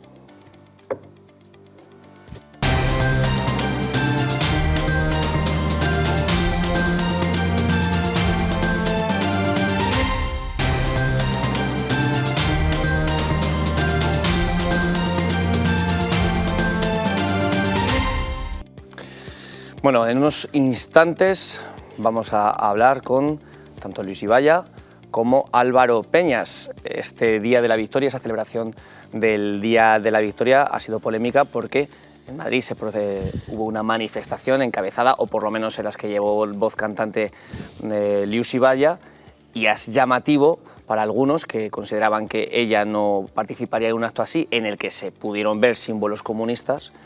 Ha sido llamativo en las últimas horas en redes sociales. Le vamos a preguntar, evidentemente, si es normal. Se ha hablado de otra cosa, como dirían Son. Yo digo que gente que conozco que no sigue habitualmente la política me pregunta por Luis Ibaya y por lo que algunos califican, algunos, ahora nos lo aclarará, su viraje ideológico. Decimos, lo hablaremos con ella y también con Álvaro Peñas, evidentemente la situación en Ucrania, que sigue siendo preocupante cuando se lleva ya 3 meses prácticamente de conflicto. En fin, eso será en apenas unos instantes, pero antes decíamos al inicio de la alternativa también, Pedro Sánchez ha estado en el Senado, ha hablado de diferentes asuntos y también Isabel Díaz Ayuso ha votado en esas primarias, en esas elecciones, para ver quién dirige el Partido Popular de Madrid. Se ha votado a sí misma, bueno, no había opción. No lo sabemos, suponemos que... Si no ha votado en blanco. Ha votado en blanco, a lo mejor ha dicho, mira, yo no quiero contribuir con mi propio voto. En fin, ahí ha estado Paula de las Heras, precisamente preguntándole a Isabel Díaz Ayuso. No sabemos si la dirección de su voto, pero sí por varios asuntos. A 12 días de que se celebre el Congreso Extraordinario del PP de Madrid, Isabel Díaz Ayuso, la única candidata, ha venido hasta la sede de Chamberí para votar y ha acudido con ganas e ilusión. También ha dicho que el Congreso quiere que se celebre de una forma simple y al grano. Vengo pues con mucha ilusión porque además creo que es un momento muy bueno en el que además tenemos todos muchas ganas, pero es un momento excepcional para ir a las sedes, para visitar a nuestros compañeros, para hablar de política y para pensar qué proyecto queremos a futuro. Recordamos que desde hace unos meses Isabel Díaz Ayuso pedía a Génova la celebración de un congreso extraordinario y hasta hoy no ha avanzado como plantea el evento. El primer día hablar sobre todo de la nueva estructura y de cómo quiero que sea el partido, preguntarnos algunas cosas, como por ejemplo, ¿para qué estamos? ¿Qué hace que se afilien o no los ciudadanos? Y me gustaría que la segunda parte del Congreso se destinara sobre todo a qué Madrid queremos, para qué queremos gobernar. El Congreso acaba el 21, pero el 22 la vida sigue. Tenemos que ser un proyecto reconocible para todos los ciudadanos en torno a unos mismos valores. Por ahora, Díaz Ayuso mantiene que la estructura del PP madrileño todavía no está cerrada. Y también quiero una renovación evidente porque soy una nueva generación, una nueva etapa en la que, por supuesto, grandes gestores y los mejores políticos están conmigo, ¿no? Pero donde quiero también que otras personas que nunca han tenido la oportunidad sea su momento y que además adquieran responsabilidades con ilusión y con ganas. Lo que sí sabemos es que después de este congreso, Isabel Díaz Ayuso sustituirá al actual presidente del PP de Madrid, Pío García Escudero, y que Alfonso Serrano será el siguiente secretario general, sustituyendo así a Ana Camins. En fin, muchísimas gracias por esa crónica. Paula, sí, suponemos que se ha votado a sí misma, pero recordemos que este congreso es lo que pretendía precisamente Díaz Ayuso, era una de las reivindicaciones que ya mantenía frente a Pablo Casado, lo que le negaba a Casado. ¿Cuánto tiempo ha pasado ya de eso? ¿Nos parece otra época? Sí, nos parece otra época. Al que le parece otra época y otra vida es a Pablo Casado, que ha desaparecido en combate. Efectivamente. En fin, Marcos, queríamos comentar contigo, antes de despediros por hoy, una información que publicabas hace no muchos días relacionada precisamente con Cataluña. Como publicaba Cristian Campos en El Español. Sí, al respecto, precisamente lo estoy buscando justo en el guión, al respecto de los vínculos de Rusia, de Puigdemont, con No, y además Putin. al calor del discurso que hemos escuchado hace escasos minutos del presidente del gobierno, Pedro Sánchez, en el que hablaba de cómo el problema de Europa era el ultranacionalismo, ¿no? Y demás, pues bueno, ahí lo tienen, ahí tiene el problema de Europa, que es el ultranacionalismo catalán, en perfecta connivencia y en perfecta sintonía con el Kremlin, como lleva siendo así durante muchos años. No olvidemos que el golpe de Estado separatista de 2017 estuvo regado, financiado por el presidente ruso. Que, sí, no podemos por exactamente explicar la noticia, porque no la podíamos ver en pantalla, pero bueno, es que, bueno, que se publicaba reunió en español, con un emisario de Putin. Se reunió con un emisario de Exacto. Putin 24 horas antes, según vuestra información, de proclamar la independencia fugaz de 7 segundos de Cataluña. Sí, una noticia que viene a apuntar en esto que estaba comentando, es decir, el último ejemplo de connivencia entre el Kremlin y la Generalitat de Cataluña, y que viene a desmontar un poco precisamente todo este discurso de Pedro Sánchez, ¿no? Hablando del ultranacionalismo como elemento desestabilizador de Europa. Bueno, si por ultranacionalismo se refiere al ultranacionalismo catalán, y si cuando habla de los amigos de Putin se refiere a quienes le sustentan en Moncloa, a los separatistas catalanes e incluso a los que tiene sentado dentro, a los diputados de Unidas Podemos, que bajo ese mantra del pacifismo y del no a la guerra no son más que los tontos útiles del Kremlin y de sus posturas, si se refiere a ellos, pues está en lo cierto, pero como me temo que no, pues no es más que un discurso absolutamente alejado de la realidad. En eso, esta noticia solo viene a ejemplificar una vez más que el nacionalismo catalán, por cuanto ha sido entendido por el presidente ruso como un elemento desestabilizador dentro de Europa, ha sido financiado, ha sido regado y así de todo tipo de parabienes y de todo tipo de dinero público por parte del Kremlin. Ya lo comentaremos otra vez que venga esa alternativa, Marcos. Sin embargo, el independentismo en el conflicto Rusia y Ucrania se ha puesto del lado de Ucrania, lo que lanza sospechas sobre ese apoyo de Rusia al proceso, del que se ha hablado mucho. O se lanza sospechas sobre si ya se ha cortado el grifo. Que es otra posible explicación. O sobre más si sencilla. Pensaba que se cortase el grifo. Porque, claro, el coste de apoyar a Rusia en la intervención militar en la guerra podía no compensar hay una cuestión, y es que todo tiene un cierto tono también esperpéntico, hay que reconocerlo. Porque evidentemente hay dos partes. Una, que Puigdemont, los separatistas, estaban dispuestos a todo por su cercanía a Rusia para intentar llevar adelante, yo creo que de eso no cabe ninguna duda. Pero que la operación de los 500.000 millones de dólares fuera una operación real y no una estafa al calor de la cercanía que intentaba mantener Puigdemont con las esferas cercanas a Putin, yo creo que 500.000 millones de dólares y 10.000 soldados a mí me parece que es difícil de tragar si no forma parte de una estafa política. Es decir, yo creo que intentó acercarse tanto al sol que se le quemaron las alas. Seguiremos con esta historia. Marcos, otro día nos amplías detalles. Antonio Muro, buenas noches y muchas gracias. Muchas gracias a vosotros. Marcos Ondarra, esperamos verte pronto por aquí. Un placer, espero. Julio Llorente. Muchísimas gracias. En fin, bueno, y vamos a continuar con nuestro debate. En este caso, anunciamos la entrada de dos protagonistas, de Luis Ibaya y de Álvaro Peñas. Luis Ibaya, que fue noticia, decíamos, ayer cuando participó en una manifestación por el Día de la Victoria. El 9 de mayo se conmemora la victoria de la Unión Soviética sobre el frente nazi en la Segunda Guerra Mundial y ayer se celebró una manifestación en Madrid para conmemorarla. Vamos a explicar, nos lo hace nuestra compañera Sofía Sánchez, qué es este día. Como cada 9 de mayo, Rusia celebra el Día de la Victoria, una fecha en la que conmemora el triunfo de la Unión Soviética sobre la Alemania nazi en la Segunda Guerra Mundial. Y este 77 aniversario ha estado especialmente marcado por la guerra en Ucrania. Por ello, el desfile ha traído más miradas internacionales que nunca, aunque no ha contado con la presencia de ningún mandatario extranjero. Con 11.000 soldados y 129 vehículos de combate, la Plaza Roja de Moscú se ha convertido en el escenario perfecto para enseñar a Occidente su potencia militar. Aunque en medio del despliegue, Putin ha sido el gran protagonista. Estaban abiertamente en marcha los preparativos para otra operación punitiva en Donbass y una invasión de nuestras tierras históricas, incluida Crimea. Así, el presidente ruso ha centrado su discurso en defender los motivos que le llevaron a la invasión de Ucrania. Kiev ha anunciado una posible adquisición de armas nucleares. El bloque de la OTAN comenzó el desarrollo militar activo de los territorios adyacentes al nuestro. Esta fue una amenaza absolutamente inaceptable, creada sistemáticamente para nosotros y justo en nuestras fronteras. Un 9 de mayo en el que se tenía esperanza incluso de poner el broche final a la guerra. Así lo expresó el primer ministro húngaro Viktor Orbán en una visita al Vaticano. O al menos eso es lo que dijo el Papa Francisco.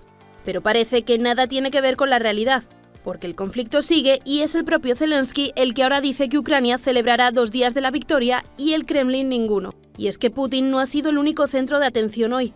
Su homólogo ucraniano, haciendo gala de su ya habitual puesta en escena, ha grabado un vídeo por las calles de Kiev.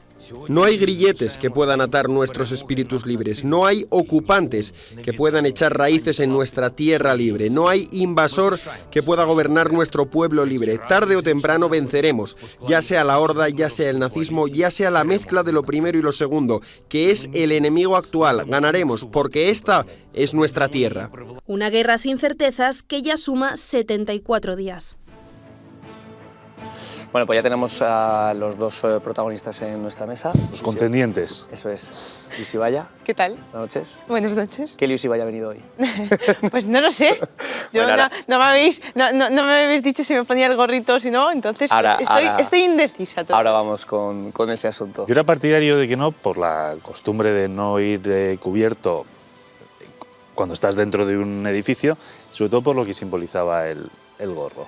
Pero a lo mejor estás tú en un proceso de resignificación de los símbolos que me parece interesantísimo que nos cuentes como una liberal, que te declaras liberal. Nunca entré en ningún proceso de resignificación. Además, es que esto yo creo que es algo que todos deberíamos aprender del pueblo ruso. Y es que nosotros no teníamos, por ejemplo, este lazo que llevo, ¿no?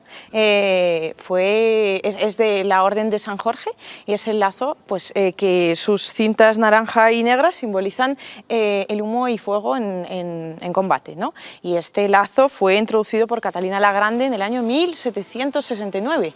Y claro, en teoría es imperialista, entonces tú dices qué sentido tiene un gorro comunista y un lazo imperialista, pero lo cierto es que en Rusia damos un significado a los símbolos más allá de una ideología determinada. Sí, es cierto que hay gente comunista que lógicamente pues, honra al ejército soviético, pero el resto del país honramos al ejército soviético, seamos comunistas o no.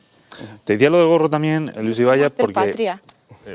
Es cierto que nos podría dar más audiencia que apareciese aquí en el debate con un gorro, se viralizaría, pero creo que la perjudicada serías tú. No sé si el personaje de Luis Ibaya va a terminar engullendo a la persona.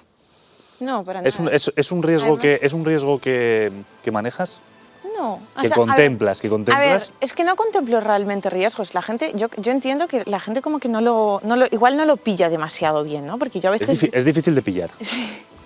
Sí, bueno, acabo de poner que el que descubra quién soy de verdad le regalo mi dacha en Crimea. No, a ver, pero fuera de bromas. Es como que es algo que además es algo que no me molesto en explicar en las redes como tal, de decir, mira, esta es mi historia y tal, porque el que te pide explicaciones jamás te las va a aceptar. Jamás, siempre va a haber alguna cosa que te ponga un pero. Y el que no te las pide, pues no las necesita, ¿no? Está claro. Pero a lo que voy, es que es como, yo no me planteo esos riesgos. Quiero decir, yo me estoy divirtiendo un montón en mis redes sociales y yo en todo momento, si bien es cierto que ahí han sacado cosas que yo creo que es, claro, la gente no me conoce y lo entiendo, pero que yo soy una persona súper libre, entonces yo en todo momento digo lo que pienso y puedo a veces cambiar de opinión. También es cierto que un día voy a montar como una especie de quiz de estos 4 partidos que ponen, porque ahí hay 3 que sobran y 1 que falta.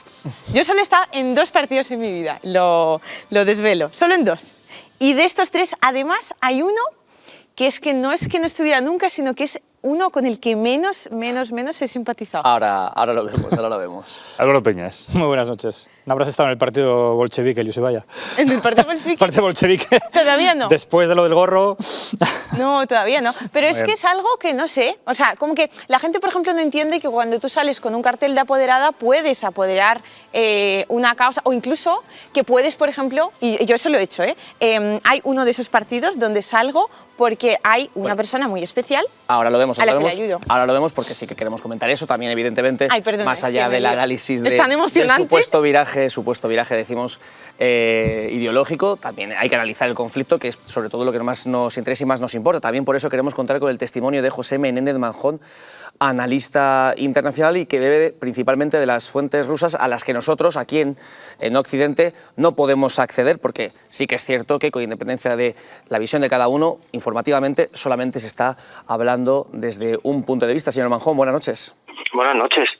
Le queríamos preguntar por ese día de la victoria y sobre todo una pregunta clave. ¿Hay fecha para el final del conflicto? Se hablaba de esta fecha como un hipotético punto y final. Bueno, ya les dije que eso de que los conflictos acaban cuando uno quiere, no acaban al cabo de una serie de, sobre todo por agotamiento de una parte o derrota. Y esto, vamos, estamos en plena guerra y va a durar mucho más. En cuanto a las fuentes rusas, están, aparte del 9 de mayo, que evidentemente, bueno, es una ceremonia impresionante, bastaba ver la Verskaya en Moscú, cómo estaba de gente. El 9 de mayo no es solamente una fiesta.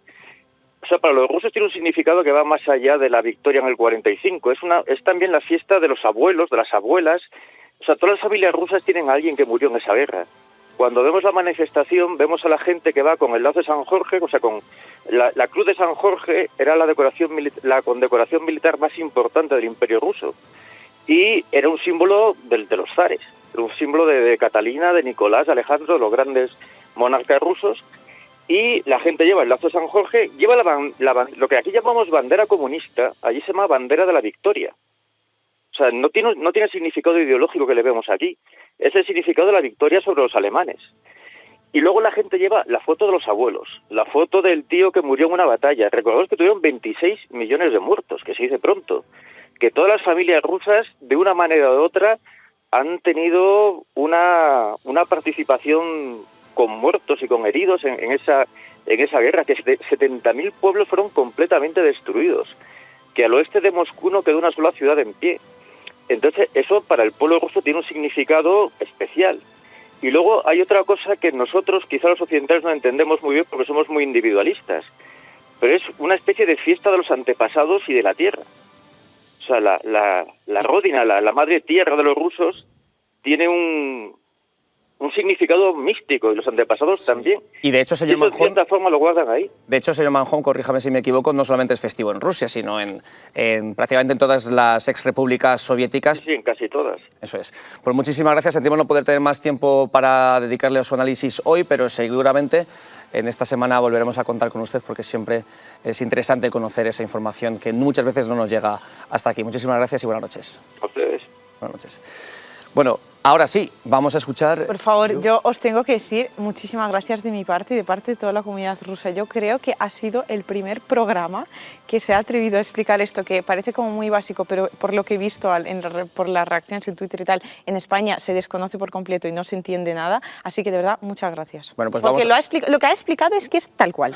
Bueno, ahora de momento todo va bien para Tilio. No sé si Álvaro Peñas ahora quiere hacer algún comentario, pero antes vamos a escuchar esa declaración que ha sido muy polémica, que se ha viralizado, lo que tú explicaste precisamente en ese desfile de la victoria. De los cuales hoy parecen olvidar lo que hizo el glorioso ejército soviético. Hoy portamos nuestros símbolos, nuestra bandera roja, que lejos de tener ningún matiz ideológico, se ha convertido para nosotros para siempre en la bandera de la victoria. Para muchos es un poco incomprensible, aquellas personas que no han pertenecido a países que participaron en esa guerra, que los símbolos comunistas les son ajenos, el compatibilizar este discurso, algunas de tus declaraciones, con por ejemplo lo que vimos cuando escribías hace no mucho, cuando tuiteabas, por ejemplo, decías: qué poético que la Unión Soviética les parezca maravillosa, principalmente a aquellos nostálgicos que no tuvieron el honor de vivir en ella, no han perdido a ningún familiar en un gulag, ni conocieron el Holodomor, mientras los que nacimos rusos, curiosamente, no solemos echar de menos a Stalin. Eso publicabas hace un año y un mes. ¿Es incompatible una cosa con la otra? No, echo de menos a Stalin. Y no le veo ninguna incompatibilidad. Lo que pasa es que para mí la bandera de la victoria va muchísimo más allá, y cuando yo portaba con orgullo, además, y dignidad, mi gorro con la simbología comunista, hacía también como una especie de homenaje, porque es cierto que ya lo había adelantado, mi viaje a Donbass me había cambiado mucho, y si bien yo siempre me había definido como liberal, y más allá de que yo no quiero que se instaure el comunismo, respeto totalmente que haya personas que sí lo quieran, no pasa absolutamente nada, y en eso consiste lo bonito, ¿no? Que todo el mundo tengamos una opinión y podamos expresarla de forma libre. Dicho esto, es cierto que mi viaje a Donbass me cambia. Allí quizás establezco pues unos lazos como mucho más fuertes con gente que principalmente todos eran comunistas, entonces es como una especie de, pues no sé, ese gorro para mí era un homenaje a ellos, algunos de los cuales pues ahora me tienen un poco más preocupada de lo habitual, así que... Álvaro Peñas, ¿se puede hablar de una resignificación de los símbolos, de unos símbolos con tanta carga como los que estamos hablando? Hay algo que ha explicado antes Manjón muy interesante con el tema de lo que significa el Día de la Victoria, ¿no? en Rusia, y es verdad que se ha convertido en el gran mito nacional por lo que hablamos. Todo el mundo tiene, lo que él decía, todo el mundo tiene familia allí que ha aparecido en la guerra. Lo que ocurre, claro, al promover esto, a la vez se ha blanqueado todo lo que era la época comunista, ¿no? Es decir, el Día de la Victoria fuera de Rusia se ve como una cosa totalmente diferente. En sitios donde hay actos incluso de las comunidades rusas, pero se considera como un acto de la invasión, de la ocupación. En casos en Polonia, no sé si has visto las imágenes, por ejemplo, el embajador ruso le han tirado pintura roja, y que causa pues, un enfrentamiento entre esos pueblos y el pueblo ruso. ¿Qué ocurre? Que con toda esta política han hecho también desde el año 2012 una ley de memoria histórica donde se prohíbe hablar a criticar al Ejército Rojo, porque eso sería como defender al nazismo. Entonces, eso ha permitido pues, una resignificación en positivo de lo que es el comunismo. O sea, también se legisla la memoria histórica. Efectivamente, también se legisla la memoria histórica. Entonces, por ejemplo, Stalin, en algunos libros escolares, se presenta como un personaje bueno en el sentido de que fue modernizador. Se dice que sí, que cometió excesos, pero al final lo que acaba quedando es que modernizó el país, venció al fascismo, fue el gran rival de Occidente, etcétera, etcétera, etcétera. El proceso de liquidación de rivales lo modernizó, lo industrializó. Eso también lo industrializó, efectivamente. Pero ese es el problema, que al final todo esto acaba llevando al otro, ¿no? Lo hemos visto, por ejemplo, en la guerra de Ucrania, cuando en varias localidades que han tomado los rusos han puesto otra vez estatuas de Lenin, que se habían retirado. Entonces, no es realmente... El problema es que eso está unido ese periodo comunista a esta nueva Rusia. Es como una especie de crear una continuidad, pero claro, ¿cómo se ve eso desde fuera, desde los pueblos que han sufrido esas invasiones? Pues se ve como una continuación del imperialismo ruso. Por ejemplo, el lazo que lleva Liu está prohibido en algunos países. Lo cual es una barbaridad. Se considera que es un símbolo, como has dicho antes, imperialista, ¿no? Ese es el gran problema. Entonces, al final, con esto... se crea, pues eso, lo que sirve es para echar un poco más de leña al fuego, ¿no? Y sobre todo también porque tenemos que tener en cuenta cuántos de esos países sufrieron pues, las deportaciones y evidentemente los propios rusos, ¿no? Pero todo eso parece que ha quedado un poco borrado en la historia. No ha quedado borrado para nada de la historia, y yo además creo que en estas cuestiones hay muchísimas cosas que otros pueblos podrían aprender del pueblo ruso, y es que nosotros siempre hemos aceptado nuestra historia y la hemos llevado con dignidad, y no entendemos por qué tenemos que derribar estatuas de Lenin y ponernos cada vez que cambie alguna época. Es que nosotros hemos sido el Imperio Ruso, luego hemos pasado por la Unión Soviética, ahora somos la Federación de Rusia. No entendemos, vamos, es que si con cada cambio de época tenemos que ir derribando estatuas, es que no ganamos para constructores en el país. Y dicho esto, me parece una absoluta barbaridad que, si bien se denuncia, ¿no?, el Putin y la hazaña de Putin, etcétera, etcétera, etcétera, se supone que en Europa somos tan sumamente buenos y estamos tan a favor de la libertad de expresión, ¿no?, que por alguna razón extraña la simbología rusa que se lleva manifestando en esta misma variante exactamente antes de lo que ha sucedido con Ucrania, también ahora mismo se esté censurando sencillamente por esa razón. O sea, en serio, lo que me parece impresionante es, desde Europa constantemente se nos están dando lecciones a los rusos como de democracia, de todo tipo de cosas. Entonces, ya que se nos dan lecciones, hombre, ¿quiénes? Mira, por ejemplo, acerca del relato y de cosas de las que nos están hablando, estábamos viendo unas imágenes justo en pantalla de la zona del Donbass y la destrucción que lleva sufriendo no solamente en los últimos meses, sino en los últimos años. Tú te has referido muchas veces a ella sobre los ataques que podrían estar produciéndose desde los propios ucranianos o una parte del frente ucraniano contra su propia población, aquellos que tienen un sentimiento más prorruso. Por ejemplo, la ciudad de Makieva, corrígeme como... Makievka. Bueno, pues ahí es uno de los territorios que han sido más atacados en los últimos años. Vamos a escuchar el testimonio de su alcalde, que más o menos así nos lo explicaba. La bomba cayó por la noche. La explosión destruyó las paredes de 4 edificios cercanos, incluidos una guardería y un colegio. Todas las ventanas están rotas. De momento estamos evacuando a los ciudadanos, no podemos hacer otra cosa. Algunos han sufrido heridas por los cristales tras la explosión. Están recibiendo tanto ayuda médica como psicológica. Decimos, esa ciudad está situada en ese territorio, en el Donbass. También por esa zona se encuentra Volnovaja, donde se llevan muchos años sufriendo ataques. Vamos a escuchar lo que nos decía una vecina de esa zona. No puedo llamar a nadie. Aquí no hay luz, ni agua, ni gas, ni internet, nada. Vivimos en catacumbas. Mira todo alrededor, destruido. La situación es realmente grave. Ni yo ni los vecinos queremos salir a la ciudad. Aquí nacimos. ¿Quién nos va a querer ahora? ¿A dónde vamos a ir ahora? ¿Al oeste de Ucrania? No, eso es imposible. ¿Está bien la traducción que hemos hecho? Sí, yo creo que sí, por lo que estoy escuchando, sí. Bueno, quería preguntaros no solamente a ti, Liu, sino también a ti, Álvaro, por supuesto. ¿Se está obviando como una de las partes fundamentales en este conflicto lo ocurrido hasta hace muy poco en el Donbass? Antes quiero hacer un pequeño inciso con lo que estábamos hablando. El problema no es, o sea, tú puedes dejar un monumento determinado, porque oye, ese monumento estaba allí, vale. El problema es que se están construyendo nuevos monumentos. O sea, Dzerzhinsky, fundador de la Checa, le han puesto una estatua. A Beria, incluso una estatua temporal, porque estuvo relacionado con el proyecto nuclear soviético, le pusieron una estatua. Beria fue uno de los mayores criminales que ha tenido la Unión Soviética. Fue el responsable del NKVD en la época de Stalin, responsable, por ejemplo, de matanzas como Katyn, ¿no? Entonces, ese es el problema. Es decir, si al final esos personajes se entran otra vez en la historia y se les da cierto, pues eso, se les hace una estatua, se les da cierto prestigio, eso realmente, yo creo que es realmente un error muy grave, porque estás olvidando también toda esa historia de toda esa misma población rusa que sufrió esa dictadura comunista tan atroz, ¿no? Entonces creo que es un poco problemático, y te pongo un ejemplo que, por ejemplo, vi en Bielorrusia, que es muy parecido, como sabes, a la situación en Rusia, ¿no? Ver en una iglesia imágenes en la iglesia de los guardias rojos, estaba pintado en las paredes, ejecutando sacerdotes, y salías fuera y tenías a Lenin. Ese es el jefe de los guardias rojos, en cierto modo, ¿no? O el patrón de los guardias rojos. Es decir, esos son dos memorias que finalmente acabarán algún día chocando. Y para mí es un error, porque yo creo que al final la historia tienes que construirla con tus cosas buenas y con tus cosas malas. No la puedes borrar, es lógico, pero tienes que reconocer también todas las cosas malas que se han hecho, y creo que ese es un error fundamental.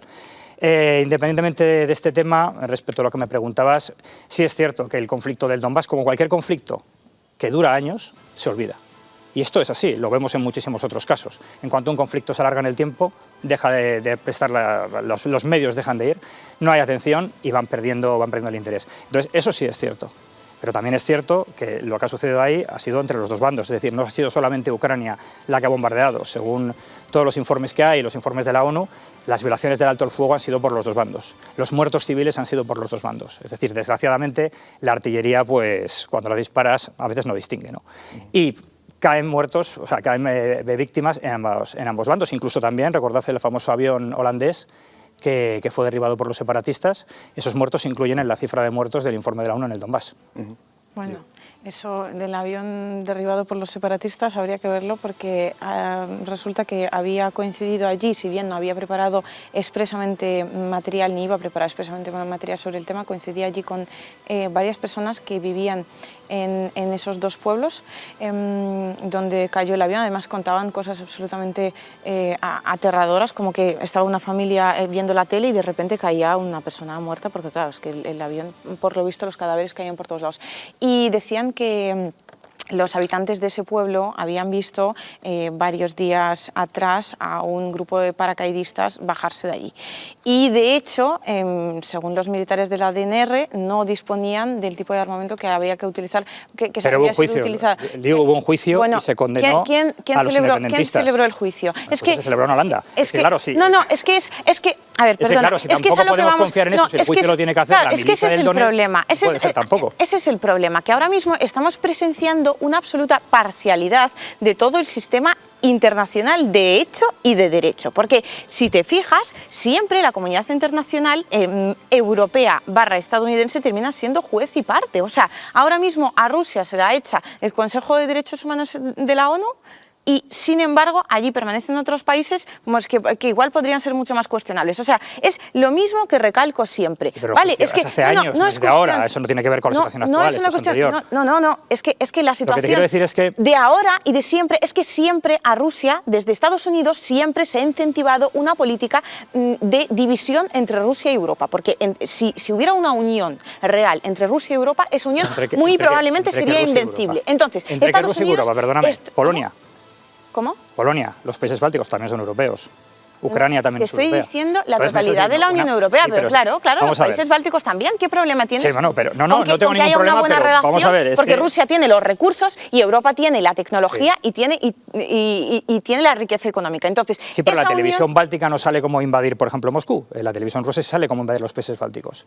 Lo que te quiero decir es que es imposible. Y en la televisión ucraniana, si yo te dijera lo que lleva saliendo... Crear, ya, pero los países bálticos no están en guerra con Rusia ahora mismo. No, es que en Ucrania, ojo, es que esto es importante, es que Ucrania no estaba en guerra con Rusia desde hacía años, desde el año 2014, lo que lleva saliendo por la televisión ucraniana, si lo ves, te echas a temblar. Vamos, yo he visto cosas en la televisión rusa. Lo más bonito, claro, es que eso es lo que hacemos, ¿no? Que intentamos siempre ver la televisión de una parte que es la parte yo te digo pero yo te digo una cosa, que nos maravilla. El otro día, y esto es, hoy mismo lo he visto, hablando sobre Beria, diciendo que haría falta una persona como él, estábamos hablando antes de este criminal, y diciendo que haría falta una persona como él pues, para volver a ser uno de los principales administradores del país.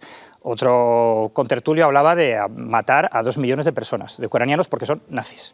O, por ejemplo, hay un vídeo espectacular que ves cómo se destruye con un submarino nuclear, cómo destruir el Reino Unido y convertirlo, literalmente las frases era, en un desierto radiactivo. Es decir, si yo estoy vendiendo esa imagen y mis vecinos están viendo esa imagen de mí, luego no podemos pretender, quiero que Europa y Rusia seamos amigas y estemos Pero, a ver, es que claro, es que siempre hacemos como una especie de falacia, un poquito de tergiversar la historia, porque claro, es que antes de que se produzcan estas imágenes en la televisión rusa, que no las he visto, pero no las voy a, o sea, las doy por válidas, si tú dices que las has visto, entonces, en la televisión ucraniana, en la televisión ucraniana, estas imágenes se llevan produciendo desde el año 2014, por lo menos, y si no mucho antes. El presidente Poroshenko, refiriéndose a la población de Donbass, dijo, vuestros niños estarán en sótanos y nuestros serán a colegios. Nuestros abuelos tendrán pensiones y vosotros no vais a tener nada. Y así, pero Poroshenko ya no está gobernando en Ucrania. No, pero es que Poroshenko perdió las elecciones. Espera, pero es que no es solo Poroshenko. Hay, teniendo en cuenta que Zelensky ha puesto a un nazi reconocido de Pravý Sektor en la Duma de Ucrania,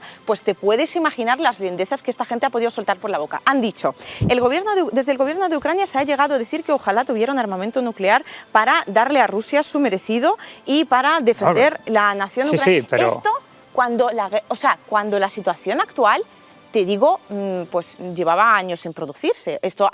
Te hablo 2018 quizás. La situación desde Ucrania se lleva calentando hasta tal punto... ¿Y desde Rusia no? Perdóname, desde Rusia en Rusia tú podías salir... Es muy difícil de creer eso. No, eso es muy difícil te lo digo yo, tú podías... Además es que la mayor prueba de ello es que en Rusia, hasta el día de hoy, tú fíjate si los rusos al final no ideologizamos la gran mayoría de las cosas, que en Rusia escuchamos a Vierka Serdyuchka, que es una cantante ucraniana muy, muy famosa, y no nos produce ningún tipo de repelús. En cambio, tú, un cantante ruso, no lo podías escuchar en la plaza del Maidán desde el año... Hay rusos combatiendo con los ucranianos. No. Ahora, hay rusos combatiendo, y lo sabía también en 2014, y hay bielorrusos. Pero es que, vamos a ver, 2014. es que no podemos plantearlo como es que Ucrania son gente muy mala que odia a todos los rusos. Y sin es que odian todos los rusos, los nacionalistas ucranianos, y lo sabes. Y no lo odian desde... Es que es eso, que estamos intentando vender constantemente la idea de que los nacionalistas ucranianos odian todo lo ruso, de hecho, ahora que Zelensky, Rusia ha entrado en la zona en de más población rusa, saca unos resultados espectaculares y también ganó las elecciones. Es decir, eso significa algo. La promesa de Zelensky fue acabar con la guerra. La promesa de Zelensky fue acabar con la guerra y los famosos acuerdos de Minsk, que Zelensky no firmó, ¿sabes lo que hizo con ellos? Salió en televisión y dijo, bueno, señores, yo prometía acabar con la guerra, pero como resulta que estos papelorios de aquí no los he firmado yo, me lavo las manos... Es que los acuerdos de Minsk eran inasumibles para un Estado. Porque le daban la autonomía no solamente una autonomía, le daban, el derecho de veto en el Parlamento, lo cual significaría que Ucrania no tendría ningún tipo de control sobre su soberanía y que sería Rusia la que decidiría qué es lo que pasa con Ucrania. Estos acuerdos fueron firmados. Esos firmados fueron firmados porque Ucrania no tenía ejército. ¿Cómo pretendes? Por favor, que en el 95 el memorando de población, tú imagínate que mañana Cataluña se independiza de España y luego en Cataluña y empieza a bombardear Tarragona. ¿Quién? Cataluña se independiza de España y empieza a bombardear Tarragona. Les prohíbe hablar español y todo lo mismo que se ha hecho con el Donbass. Tú como español, ¿cómo te sentirías? Está ahí gente que se siente española, ¿pero qué tiene que ver una situación con la otra? Les están cayendo bombas. ¿Tú no protegerías a esa población que consideras tuya, nacional, de España? Luis Ibaya y Álvaro Peñas, aquí lo tenemos que dejar con la promesa de que volveremos la semana que viene, si aceptáis venir los dos. Sí. Eso sí, queríamos, antes de despedir, Liu, saber exactamente en cuál de esos 4 espectros te encuentras en esta imagen que ha corrido por las redes sociales. Ahí están las 4 Lius y Bayas. No sabemos cuál vamos a tener el próximo día que vengas a Plató, pero bueno, esperemos seguir contando también con tiene, ¿no? Tener lazos con el creo. con tu testimonio. En fin, muchísimas gracias a vosotros dos.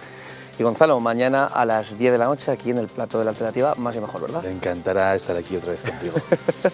A mí también. En fin, buenas noches. Nos vemos mañana, como siempre, aquí a las 10 de la noche.